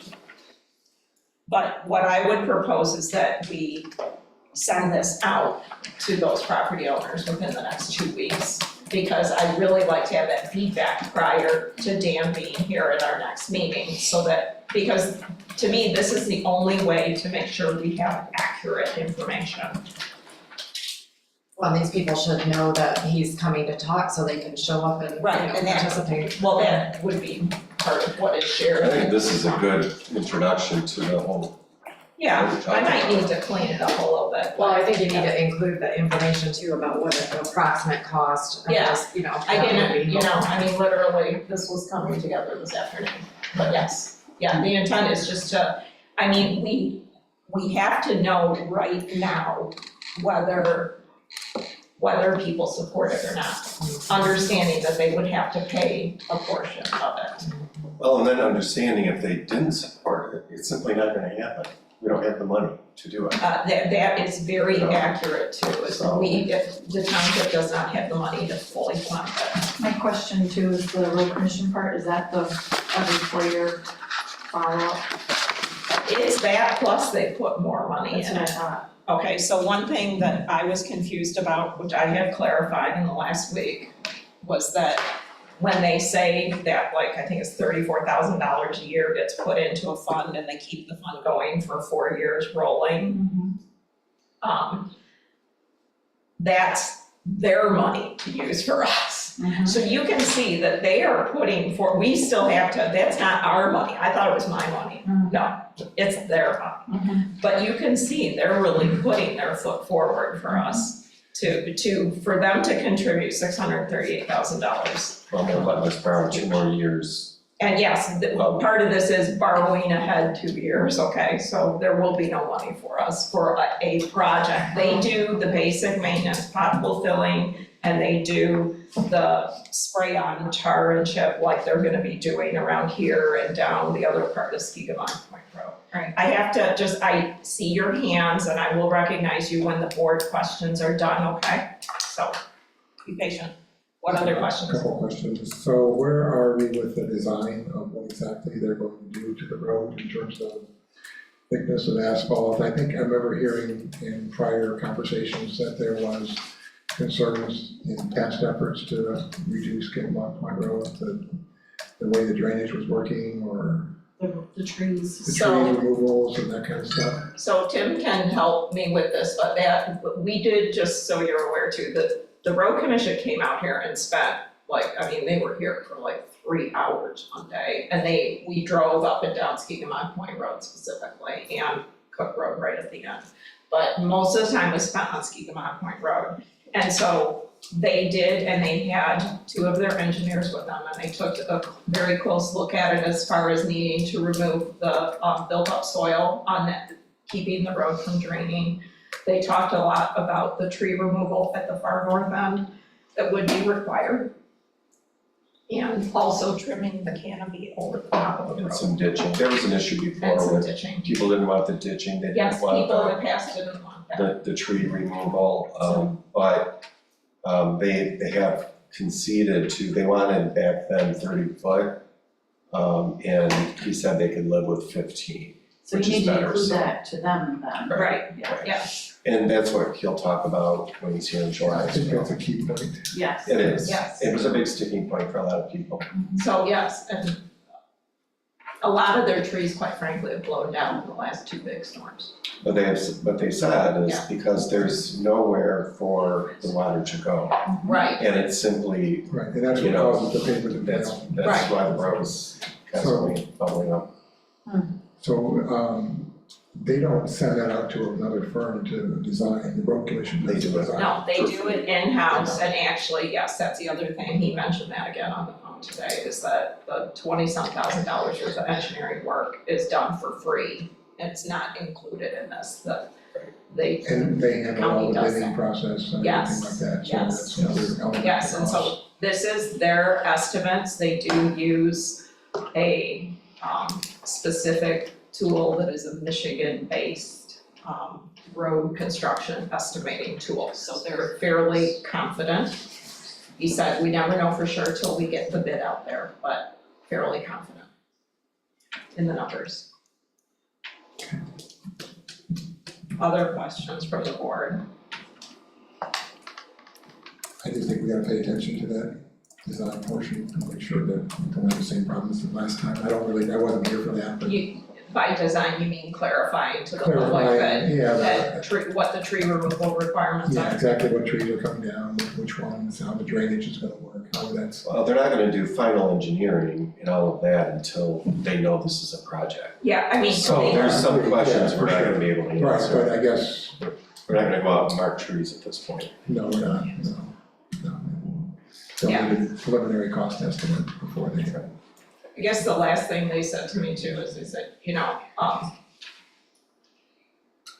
it is really in our best interest, since we have already procrastinated for at least 10 years on this, that we must try to go forward, but we need the citizen support. Skigamon Point is, once you get past Lossie, it's a dead end road. It is not a good road.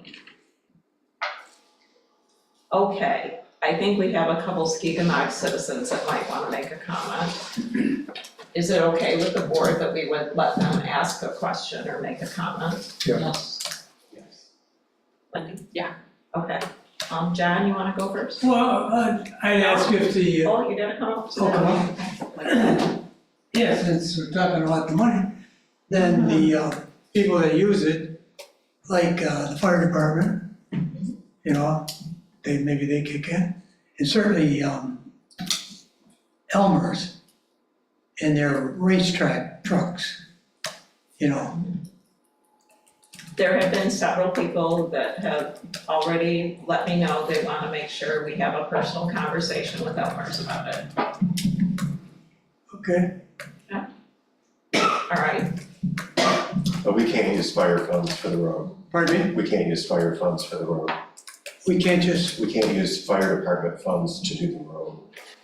You said fire trucks. well, the fire truck uses it in the water plant. And the ambulances, but we can't use those kind of. No, I mean, the fire department used it to get water for the pump. That's part of our 400,000. Yeah.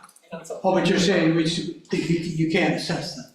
Okay, well, yes. But the township is putting 400,000 from the township. Oh, okay. And what was the 600 from the And $638,000 from the county road commission. county road? Okay, Mike? So was that $2,000 per parcel approximately? Is that what you meant?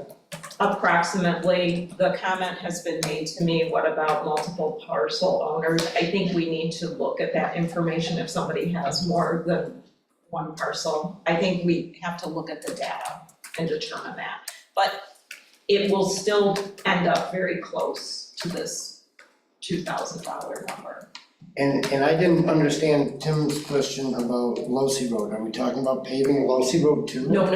So what's But some people, we have some of the addresses that the assessor grabbed are for Lossy Road owners, okay? Like their address is Lossy Road, but I believe they have a corner lot or something like that. Oh, you were talking about my lot. I own, the address is Losi Road, but I have frontage on Skegumog Point Road.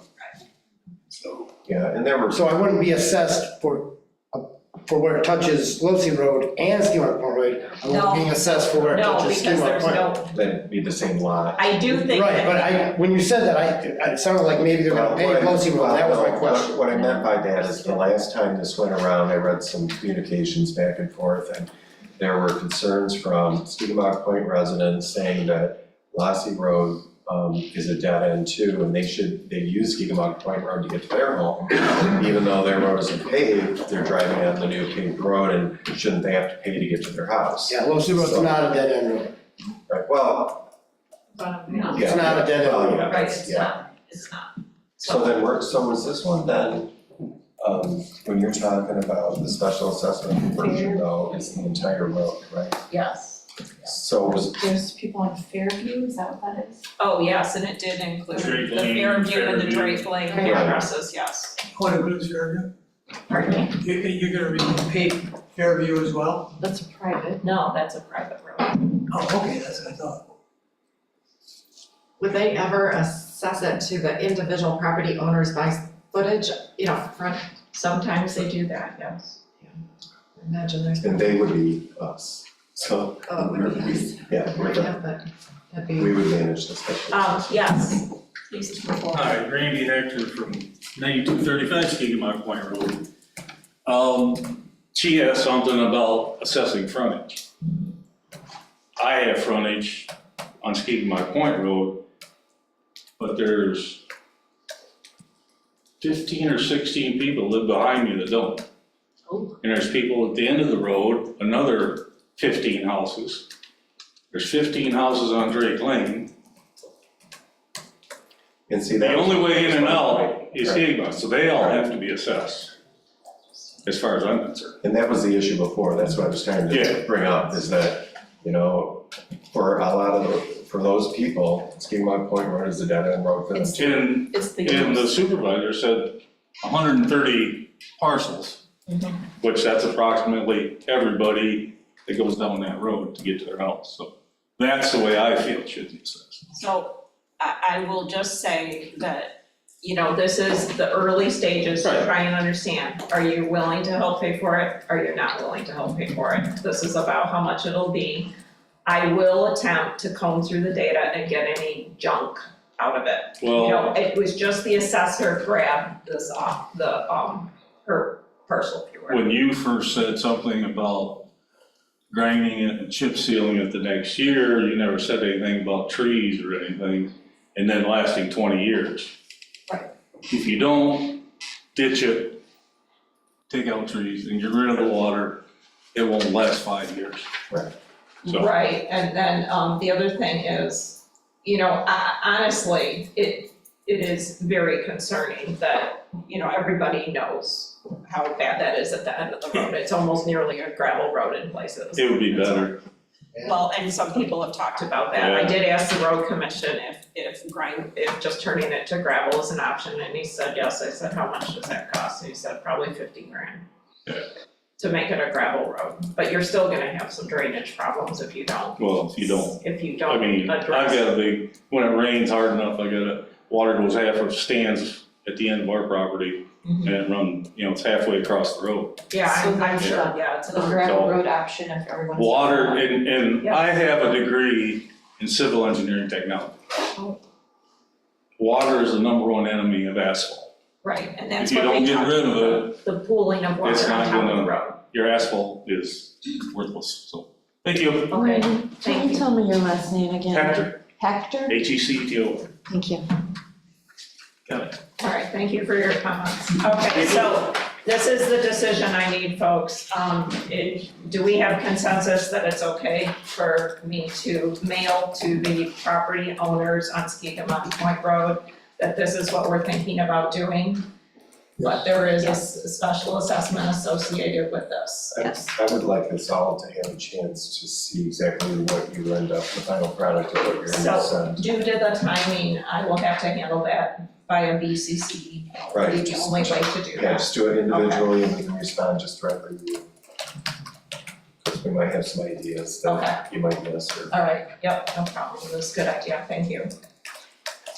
All right, the next thing we have is Randy, you had an item in here from MTA guidelines on governance. I do, there's material there that from Michigan Township Association about township government. And I wanna kind of back up for a moment though, before I get to that, I'll circle back to it in a moment, but I was reviewing some of the materials that MTA produces, and according to what they provide, a township trustee has a fiduciary responsibility. And that means you should all make sure that all board members are acting in the best interests of the township. And I take that responsibility seriously, and in the last few weeks, I've learned some things that gave me some concern. So we all remember what happened about 2 months ago on Good Friday. I was not prepared for, nor did I expect residents to come out and scold the township board for preparing to act on short-term rentals. In the normal format of the agenda, public comment comes first. So person after person came forward to criticize what they thought was imminent board action that day. It was not until much later in the agenda that we could begin to set the record straight, but unfortunately by then residents had left and they were angry. I had my suspicions about how things went sideways, but I didn't know for sure, and so I didn't say anything. More recently, however, I learned that Joe Kester sent out an email just before the meeting warning residents that the township board was going to act on short-term rentals on Good Friday morning, April 18th. She asked that people spread the word and come to the meeting. I'm aware of this from 2 different sources. She distributed wrong information, and the most disturbing thing to me was the message that there was a sneaky plot to ram through stiff fines on short-term rentals.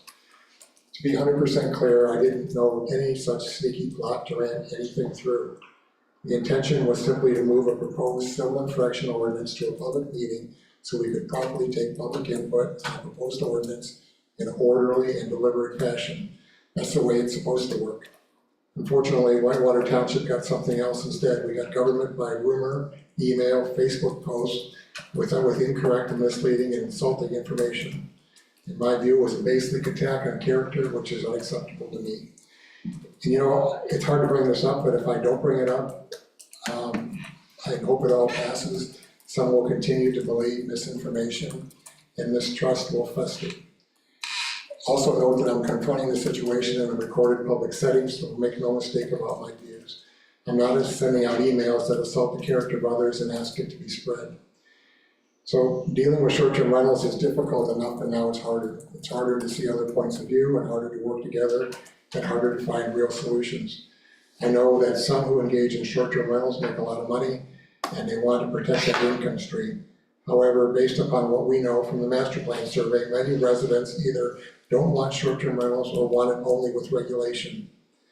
So I believe the ROS provides an opportunity for a reset, and there's a lot of work to do. We need an objective and complete investigation into the concerns over short-term rentals and what, if any, regulation we need. I want our actions going forward to rise to a higher level, and I personally will not tolerate another board member making unfounded comments and suggestions about about how I intend to vote or what I intend to do with that. I never had any individual conversations with others about short-term rentals before April 18th, so Joe had no right to tell anyone about my intentions as a board member. The board as a whole has been hurt by careless disregard for what government can and should be. So I would urge any resident who has any similar emails, Facebook posts, or similar communications in the future to do their own due diligence. You can easily reach any board member as our phone numbers and emails are posted on the website, and I plan to call out any similar misinformation in the future as I learn about them, because I think our residents deserve better. So I'd like to turn to the principles of township government excellence here and ask us to consider adopting something like this so that we can hold ourselves to a higher standard. And it's in the packet. It talks about what the township board pledges to do in terms of insisting on high standards for ethical conduct, bringing credit, honor, and dignity to our public offices, actively pursuing education and knowledge to embrace best practices, treating all persons with dignity, respect, and impartiality without prejudice, practice openness and transparency in our decisions, cooperate in all reasonable ways, communicate to the public on township issues and challenges, and welcome active involvement from stakeholders to further the township's well-being, strive for compliance with state and federal statutes, refuse to participate in decisions or activities for personal gain at the expense of the best interests of the township, and further understanding the obligations and responsibilities of American citizenship and democracy. So, obviously I prepared for this here and I wanted to express my thoughts on this. As I said, if I don't say anything, it lingers and it's done. I don't want there to be any doubt that there was any kind of a sneaky plot to run things through on short-term rentals, because there wasn't, at least from my perspective. Am I able to respond and share my point of view? Okay. So I think that special meeting is a learning experience for all of us.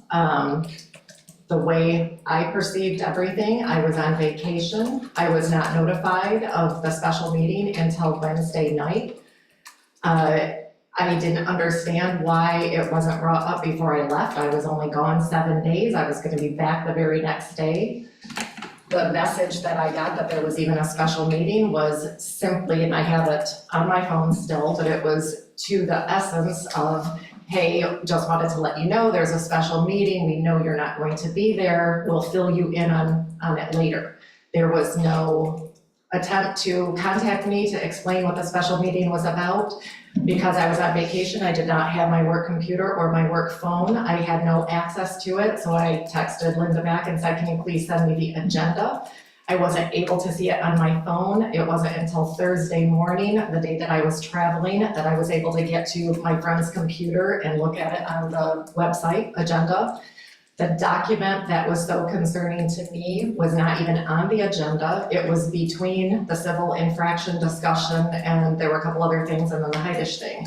It was the ordinance that was dated to go into effect in April. It was dated April. There was a motion made. I may not be saying that's right. It looked like it was a document that was ready to be voted on by the board that day in all appearances. it wasn't just me that misinterpreted it that way. It was a big majority of the public that read the same thing and misinterpreted it.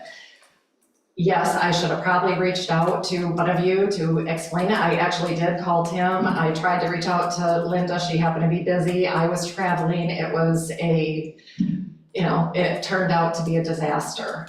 I did contact 3 friends, 6 people, 3 couples that I know that do short-term rentals and let them know, hey, you better look at the agenda.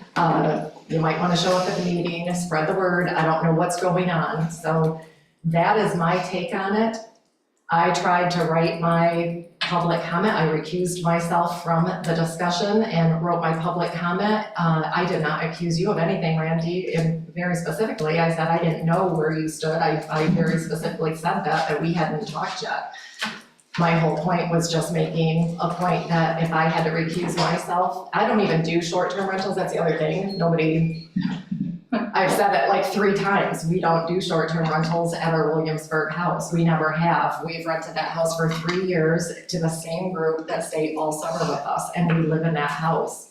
So it doesn't affect me personally financially, but I would like to reserve the right to be able to do short-term rentals, and I do support other people that do short-term rentals. I think it can be done in a good way that doesn't affect people. And I'm not against restrictions, I've said this over and This over isn't again. a short-term rental. Right, well.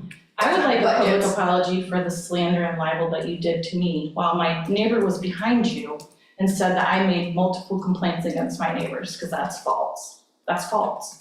Well, I've never done that. Prior to. And so I would like a public apology for that. Well, Because you put my family in danger by doing that. You know that I have a disabled significant other. He doesn't know any better. That neighbor is not the nicest neighbor. So how does that make me feel, that you put my family in danger? And you had said confidentially not to tell anybody that about your short-term rental. I don't know what you're referring to with that. Your email. Confidentially to not refer to. I would still like a public apology. For what specifically? For your slander. You had Facebook posts, I've seen past Okay, Facebook posts. I don't think, So it's, I don't you think have we need to complained debate about here. I mean, I make a motion for no debate and fight between you. Wendy's entitled to express her concern without you debating on that. You took quite a bit of time to give us your perspective on it. So, go ahead, Wendy, do you have? No, she gave me an answer, she's not willing to do it. One thing I would like to say about this is when this whole situation came down and falsehoods were told about me as well as I have seen some of your posts about how you were embarrassed to be part of this team. And I did make myself available to you in the evening and even stayed up late waiting for a call. I knew you were traveling.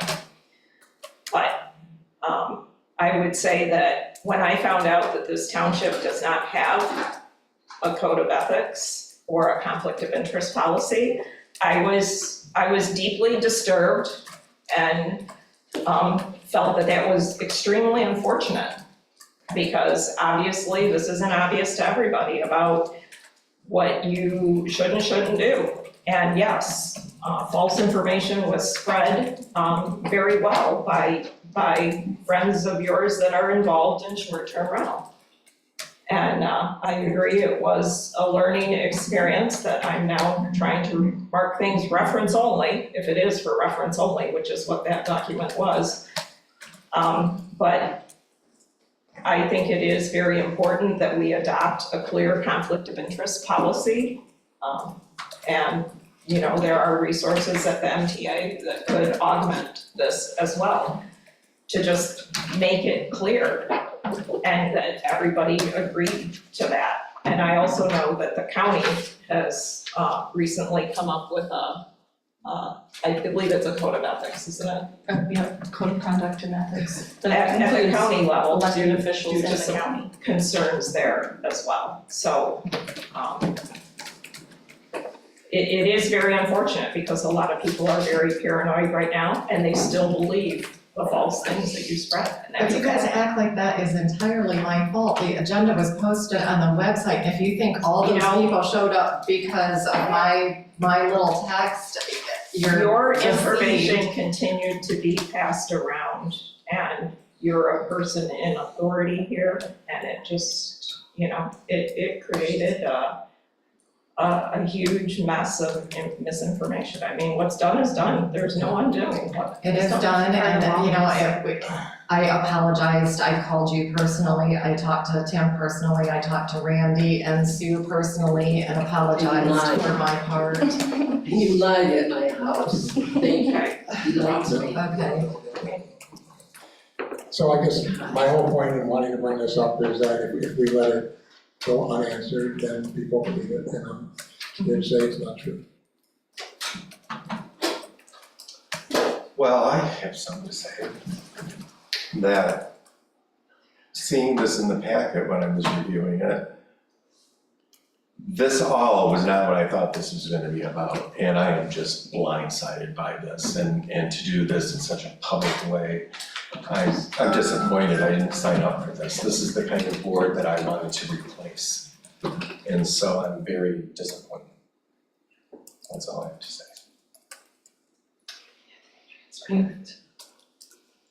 So, I know there was a lot of history, but this is some information from the MTA. I think the question is there, the fact is, there is not a Policy. policy of any sort. We do have the written from the lawyer though. I'm not sure. So your written opinions that you just shared with us, they actually have conflict of interest and, like standards and conduct for public employees. Okay, so I guess the question is. Yeah, to start. Yeah, do we, is the board interested in moving forward to integrate this into our policies and procedures manual? I, again, said that I was extremely disappointed when this whole thing rolled down, when I found that there was the only thing in the township documentation was in relating to awarding business and a conflict of interest when you award business. And obviously, there's a lot more of other instances where it's important, as well as the ethics issues, so. I don't think tonight's the night to do that. After all of this happened, I think people need to sleep on it. Okay. Other things? It just needs to be written, like, a policy to be written, so. I'd feel better if there was something in writing that said, if there's conflict of interest or whatever, I think. No one likes bringing up this stuff, but then, yeah, as I said, it's not something that you can let sit after it's been out. I'm all for a code of ethics. Yeah, this is straight from the opinion. Okay. All right, almost done here. FOIA coordinator, this is kind of a housekeeping issue. I went through the documentation. I think you guys are all well aware that when we took office, I worked with Wendy and asked that she be the FOIA coordinator, as Cheryl had been for years, and then the last couple of years, Ron had taken over that role. What I did was I marked up the documentation. It was more lengthy than I realized. This was this FOIA procedures and guidelines. Went through there, and you can see the marked up reg text in order to update this, basically changing it from supervisor back to clerk. Wendy and I also, one of the first trainings that we went to in December with our attorney's office, talked about how FOIA coordinators typically default to the clerk in most townships. So Then is appointed, then the clerk is by default. So the question in front of you here is just about making these changes to this document so that it is properly reflecting what's happening. I should also mention that, FOIA coordinator is not a statutory duty in the state law. So you do have to designate a person. So questions from anybody? We collect wages or collect a fee for labor and wages. Is that going back to the township since Wendy a salary, or is that additional pay for those duties? I believe it goes back to the township, but I'm not sure. I don't understand the FOIA fees. Yeah, when we charge for like duplicating records It or would never pulling. be to the clerk. Right, it doesn't affect the clerk's pay. No. There were some things in the document that talked about charging Oh, we charge a fee. hourly rates. So the FOIA is actually, so the least amount of, the person that could do the job would be like a minimum wage times 3. So that's how much we charge a FOIA for every like 15-minute increments that it takes you to do the FOIA. So that's the fee. So you could kind of say it could be somewhat of a reimbursement Right. for deputy Just clerk it's an wages admin to the fee. township. Right. But it doesn't go in their pocket, it's just additional. It's just revenue. Yeah. Other questions? And a lot of the FOIAs actually are 15 minutes or less, so. Other questions, concerns? All right, then let me roll back up here. I'd like to make a motion to update the Whitewater Township Policy and Procedure Manual, Appendix I, Township FOIA Procedures and Guidelines document to identify the clerk as the FOIA coordinator. Second that, I'll make. So, motion made by Slopsma, seconded by Milnick. All those in favor? Aye. Opposed? All right, motion passes. The last thing, real quick thing, and Noah recently sent us some information. He's offering to come and do 1-hour training dates for, he typically does 2 of these. One for kind of security protocol, how to make sure you don't become the victim of a hacker in any way. And typically that would be a 1-hour session, and then also one drive. So I wanted to solicit people's, I had already sent you guys around an email, I got some responses on that. It sounded like mornings are best for Noah, and I think the other feedback I got was Tuesday, Wednesday, Thursday were the best days, the middle of the week. So that's coming here to the township hall? Yes, yes. He won't do an evening, He preferred not to do that. because I was thinking more like with the PC, like right before their meeting or something, because they. That is another consideration, we could do it in the evening in hopes that some of our other, we only deploy laptops to the planning commission, but then we also have staff members too. So, other thoughts on that? Is this something you're interested in scheduling soon, or would you rather put it off a bit? It means that. Yeah, okay, well. One of those things you have to do, but you don't, it'd be nice to not have to worry about it. The other thing we could do, I mean, this is a training, it's not a public meeting, so we could potentially do it earlier in the morning before the hall opens, so it doesn't disrupt, operations. I've learned that there's a lot of people that come in here right at 9 a.m. And, so during the day can be a little bit troubling, but, he may be willing to do it, especially if it's daylight out early this time of year. Whatever gets the most people to come, I guess. I didn't respond to your email yet, but I will. Okay. Do you guys wanna not decide this right now?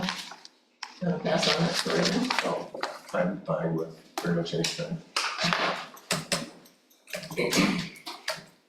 I think when most people can get there is the best time, so I'm flexible. But there is a lot of people coming and going in this building, so. Okay. So are you concerned just about the disruption of that, people coming in and getting the phone calls? Yeah, because they come here specifically to get something done, and so, I mean, we've had this happen so many times when we're trying to do something, I mean, people come in and they need help. So we have to stop what we're doing, and I think we wanna try and figure out how to do that, so it's not, inconvenient. It might have to be a Saturday then. Yeah, or after hours, like after 4:00. I was flexible, I think I sent you my email Yeah, I in think response, you so said I Tuesday, can Wednesday, Thursday. try to make it work. All right, well, I tell you what, I think the suggestion about involving the planning commission members is good, I can reach out to them. To include them.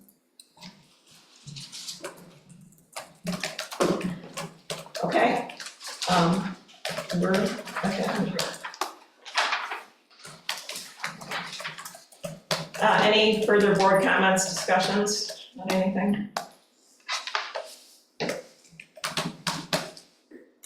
All right, announcements, next township board meeting, July 10th, 6:30 PM. And it was mentioned during some portion of the meeting today, we do have the bid opening for the Whitewater Township Park electrical upgrade. The bid opening is 10 AM on the 16th. Public comment. Would anybody like to make a public comment?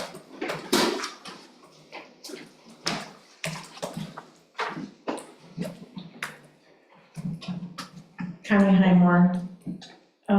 So this was a portion of the meeting that reminded me of the old board when it went sideways tonight. And I think that Frank and I used to tell the board, when you sit in seats of authority, an elected seat, people take your word as being something that is important and honest and truthful. So when you send out an email that ends with, I'm embarrassed to be part of this team, I think it's very hurtful, not only to the members that you sit with, but to the public who trusts you with what you're doing for us. So, the old saying, when you tell 10 people and they tell 10 and they tell 10, I don't even live here yet. And I got a copy of that in Monroe. So you may have just told 3 people something you thought was factual, but it went out to hundreds of people. So we really need to instill the trust for the public back at the table. So even clarifying when someone at your table says that they were injured or hurt, I think it's important to justify or to tell them that you hear them. And maybe I'll get back with you when I think about the proper thing to say.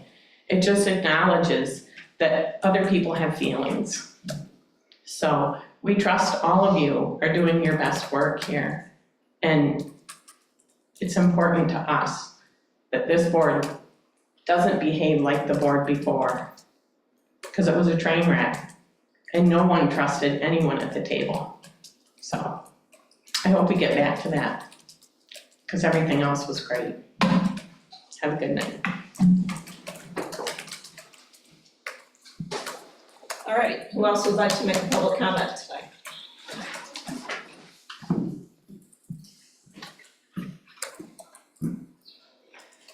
Kim Angus, I want to comment on a bunch of things.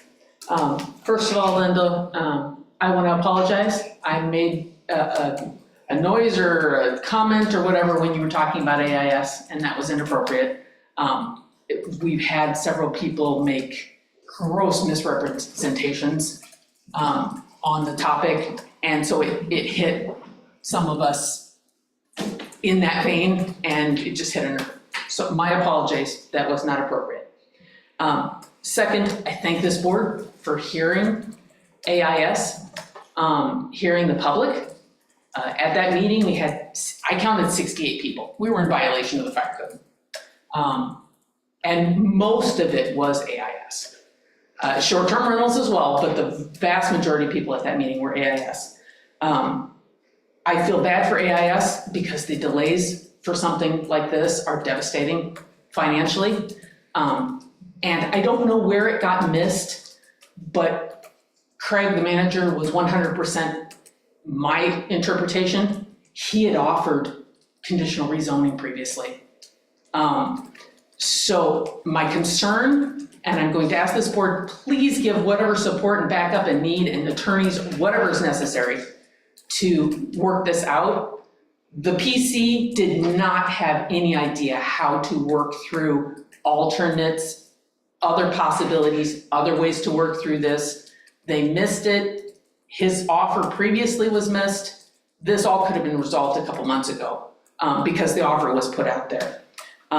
Additionally, Skikemog Point Road, the last time this township took on a road project, there were people literally who lost their homes. I'm not suggesting that you're going to do that. I'm hoping you do a much better job. I would like to strongly encourage you, do it by the parcel number, not by the road frontage, and don't put any stupid restrictions on development, and if you give up your rights, and it destroyed people. And I know there are people that it took them 15 years to pay off the additional second mortgage it took on their home. So be very careful. You're dealing with landmines for people's personal finance. And the last one to the discussion here amongst the board. I never saw your email, whatever you sent out.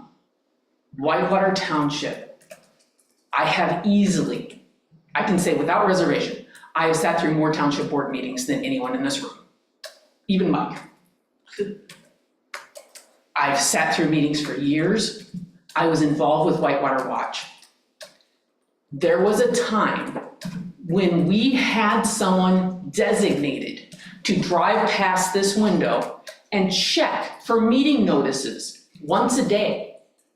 Because our township board would come up with the kind of meeting that you had. Short notice, things that can really impact people. So whatever happened amongst the board or notices that went out, you cannot comprehend the bells and whistles that went off for us that have been through that before, where the township would do a special meeting, do a notice, and throw stuff through. And when those of us who have been through that before pulled it up on the agenda and looked at it, I got it, wrap it up. When we looked through and read that agenda, no one had to set off bells and alarms and whistles for us. We read it in the agenda. There is the automatic interpretation that if you set it for public hearing, this is getting ramrodded through. So it's going to make people scared. Maybe not in other townships, but here it is. Thank you. All right, anybody else? Mike Jacobson. Mostly I have some questions. The public hearing for the civil infractions, public hearing, you've seen what happened on Good Friday, and I believe Kim is right. I had no idea that she did anything, and I found about it on my own through different channels, and this room was packed that day. So I believe, and that wasn't a public hearing, that was on short notice. Now people are gonna have time to spread the word about the public hearing, and I know a lot of people who are concerned about this. And I'm not I am concerned about the short-term rental, but I'm more concerned about my way of life. And there's lots of other people in this community that live the same, more or less, lifestyle that I do. And the civil infraction thing, we're worried about being targeted. I already have been targeted. Maybe not so much by you, but by different other boards. And that's something else I want to point out. I heard a comment here tonight that was not how you wanted to set this up, so that it could be targeted and used on individual people. But you have to remember, you're not always going to be the people at this board. we have all had to deal with different boards over the years from, it changes all the time. Landscape changes all the time. So I really hope that there is some provisions in there to help keep that at bay. So I'm curious if you think this building is gonna be big enough for that public hearing. I personally don't think so. I think there's gonna be as much or more people here that, so that was my question. Where is the public hearing gonna be heard? And I guess I pretty much covered those kind of things. But also, if anybody was willing, I would be willing to give my advice on what could be done down at the pond on the Bottle Creek. I've spent quite a few hours down there working on it, and I have some ideas, and I have a pretty good idea of what the problem is, better than anybody else in the township, I think. I've done some pretty extensive troubleshooting and trying to fix the problem, so I don't know what the capabilities of the township are, but I know there's a lot of people who would help, but like with what's going on with the civil infraction thing and the short-term rental thing, they're afraid to help. They think the township's getting ready to overrun them, so they're like, why would I help? They don't give two hoots about me anyway. So you guys have a great community area. Your fire chief was right. We're losing the volunteerness in the community, and that's because of the new people coming in. But the old people who are here, have been here forever, we have a great responsibility and willingness to help our community. And we have been doing it for decades. Thank you for your time and effort. Hey, Mike, I know it's late, but if you have a minute here when we adjourn, I'd like to speak to you. Yep. Okay. All right, motion to adjourn? I second. You were first. I was first, Wendy second. All in favor? All right.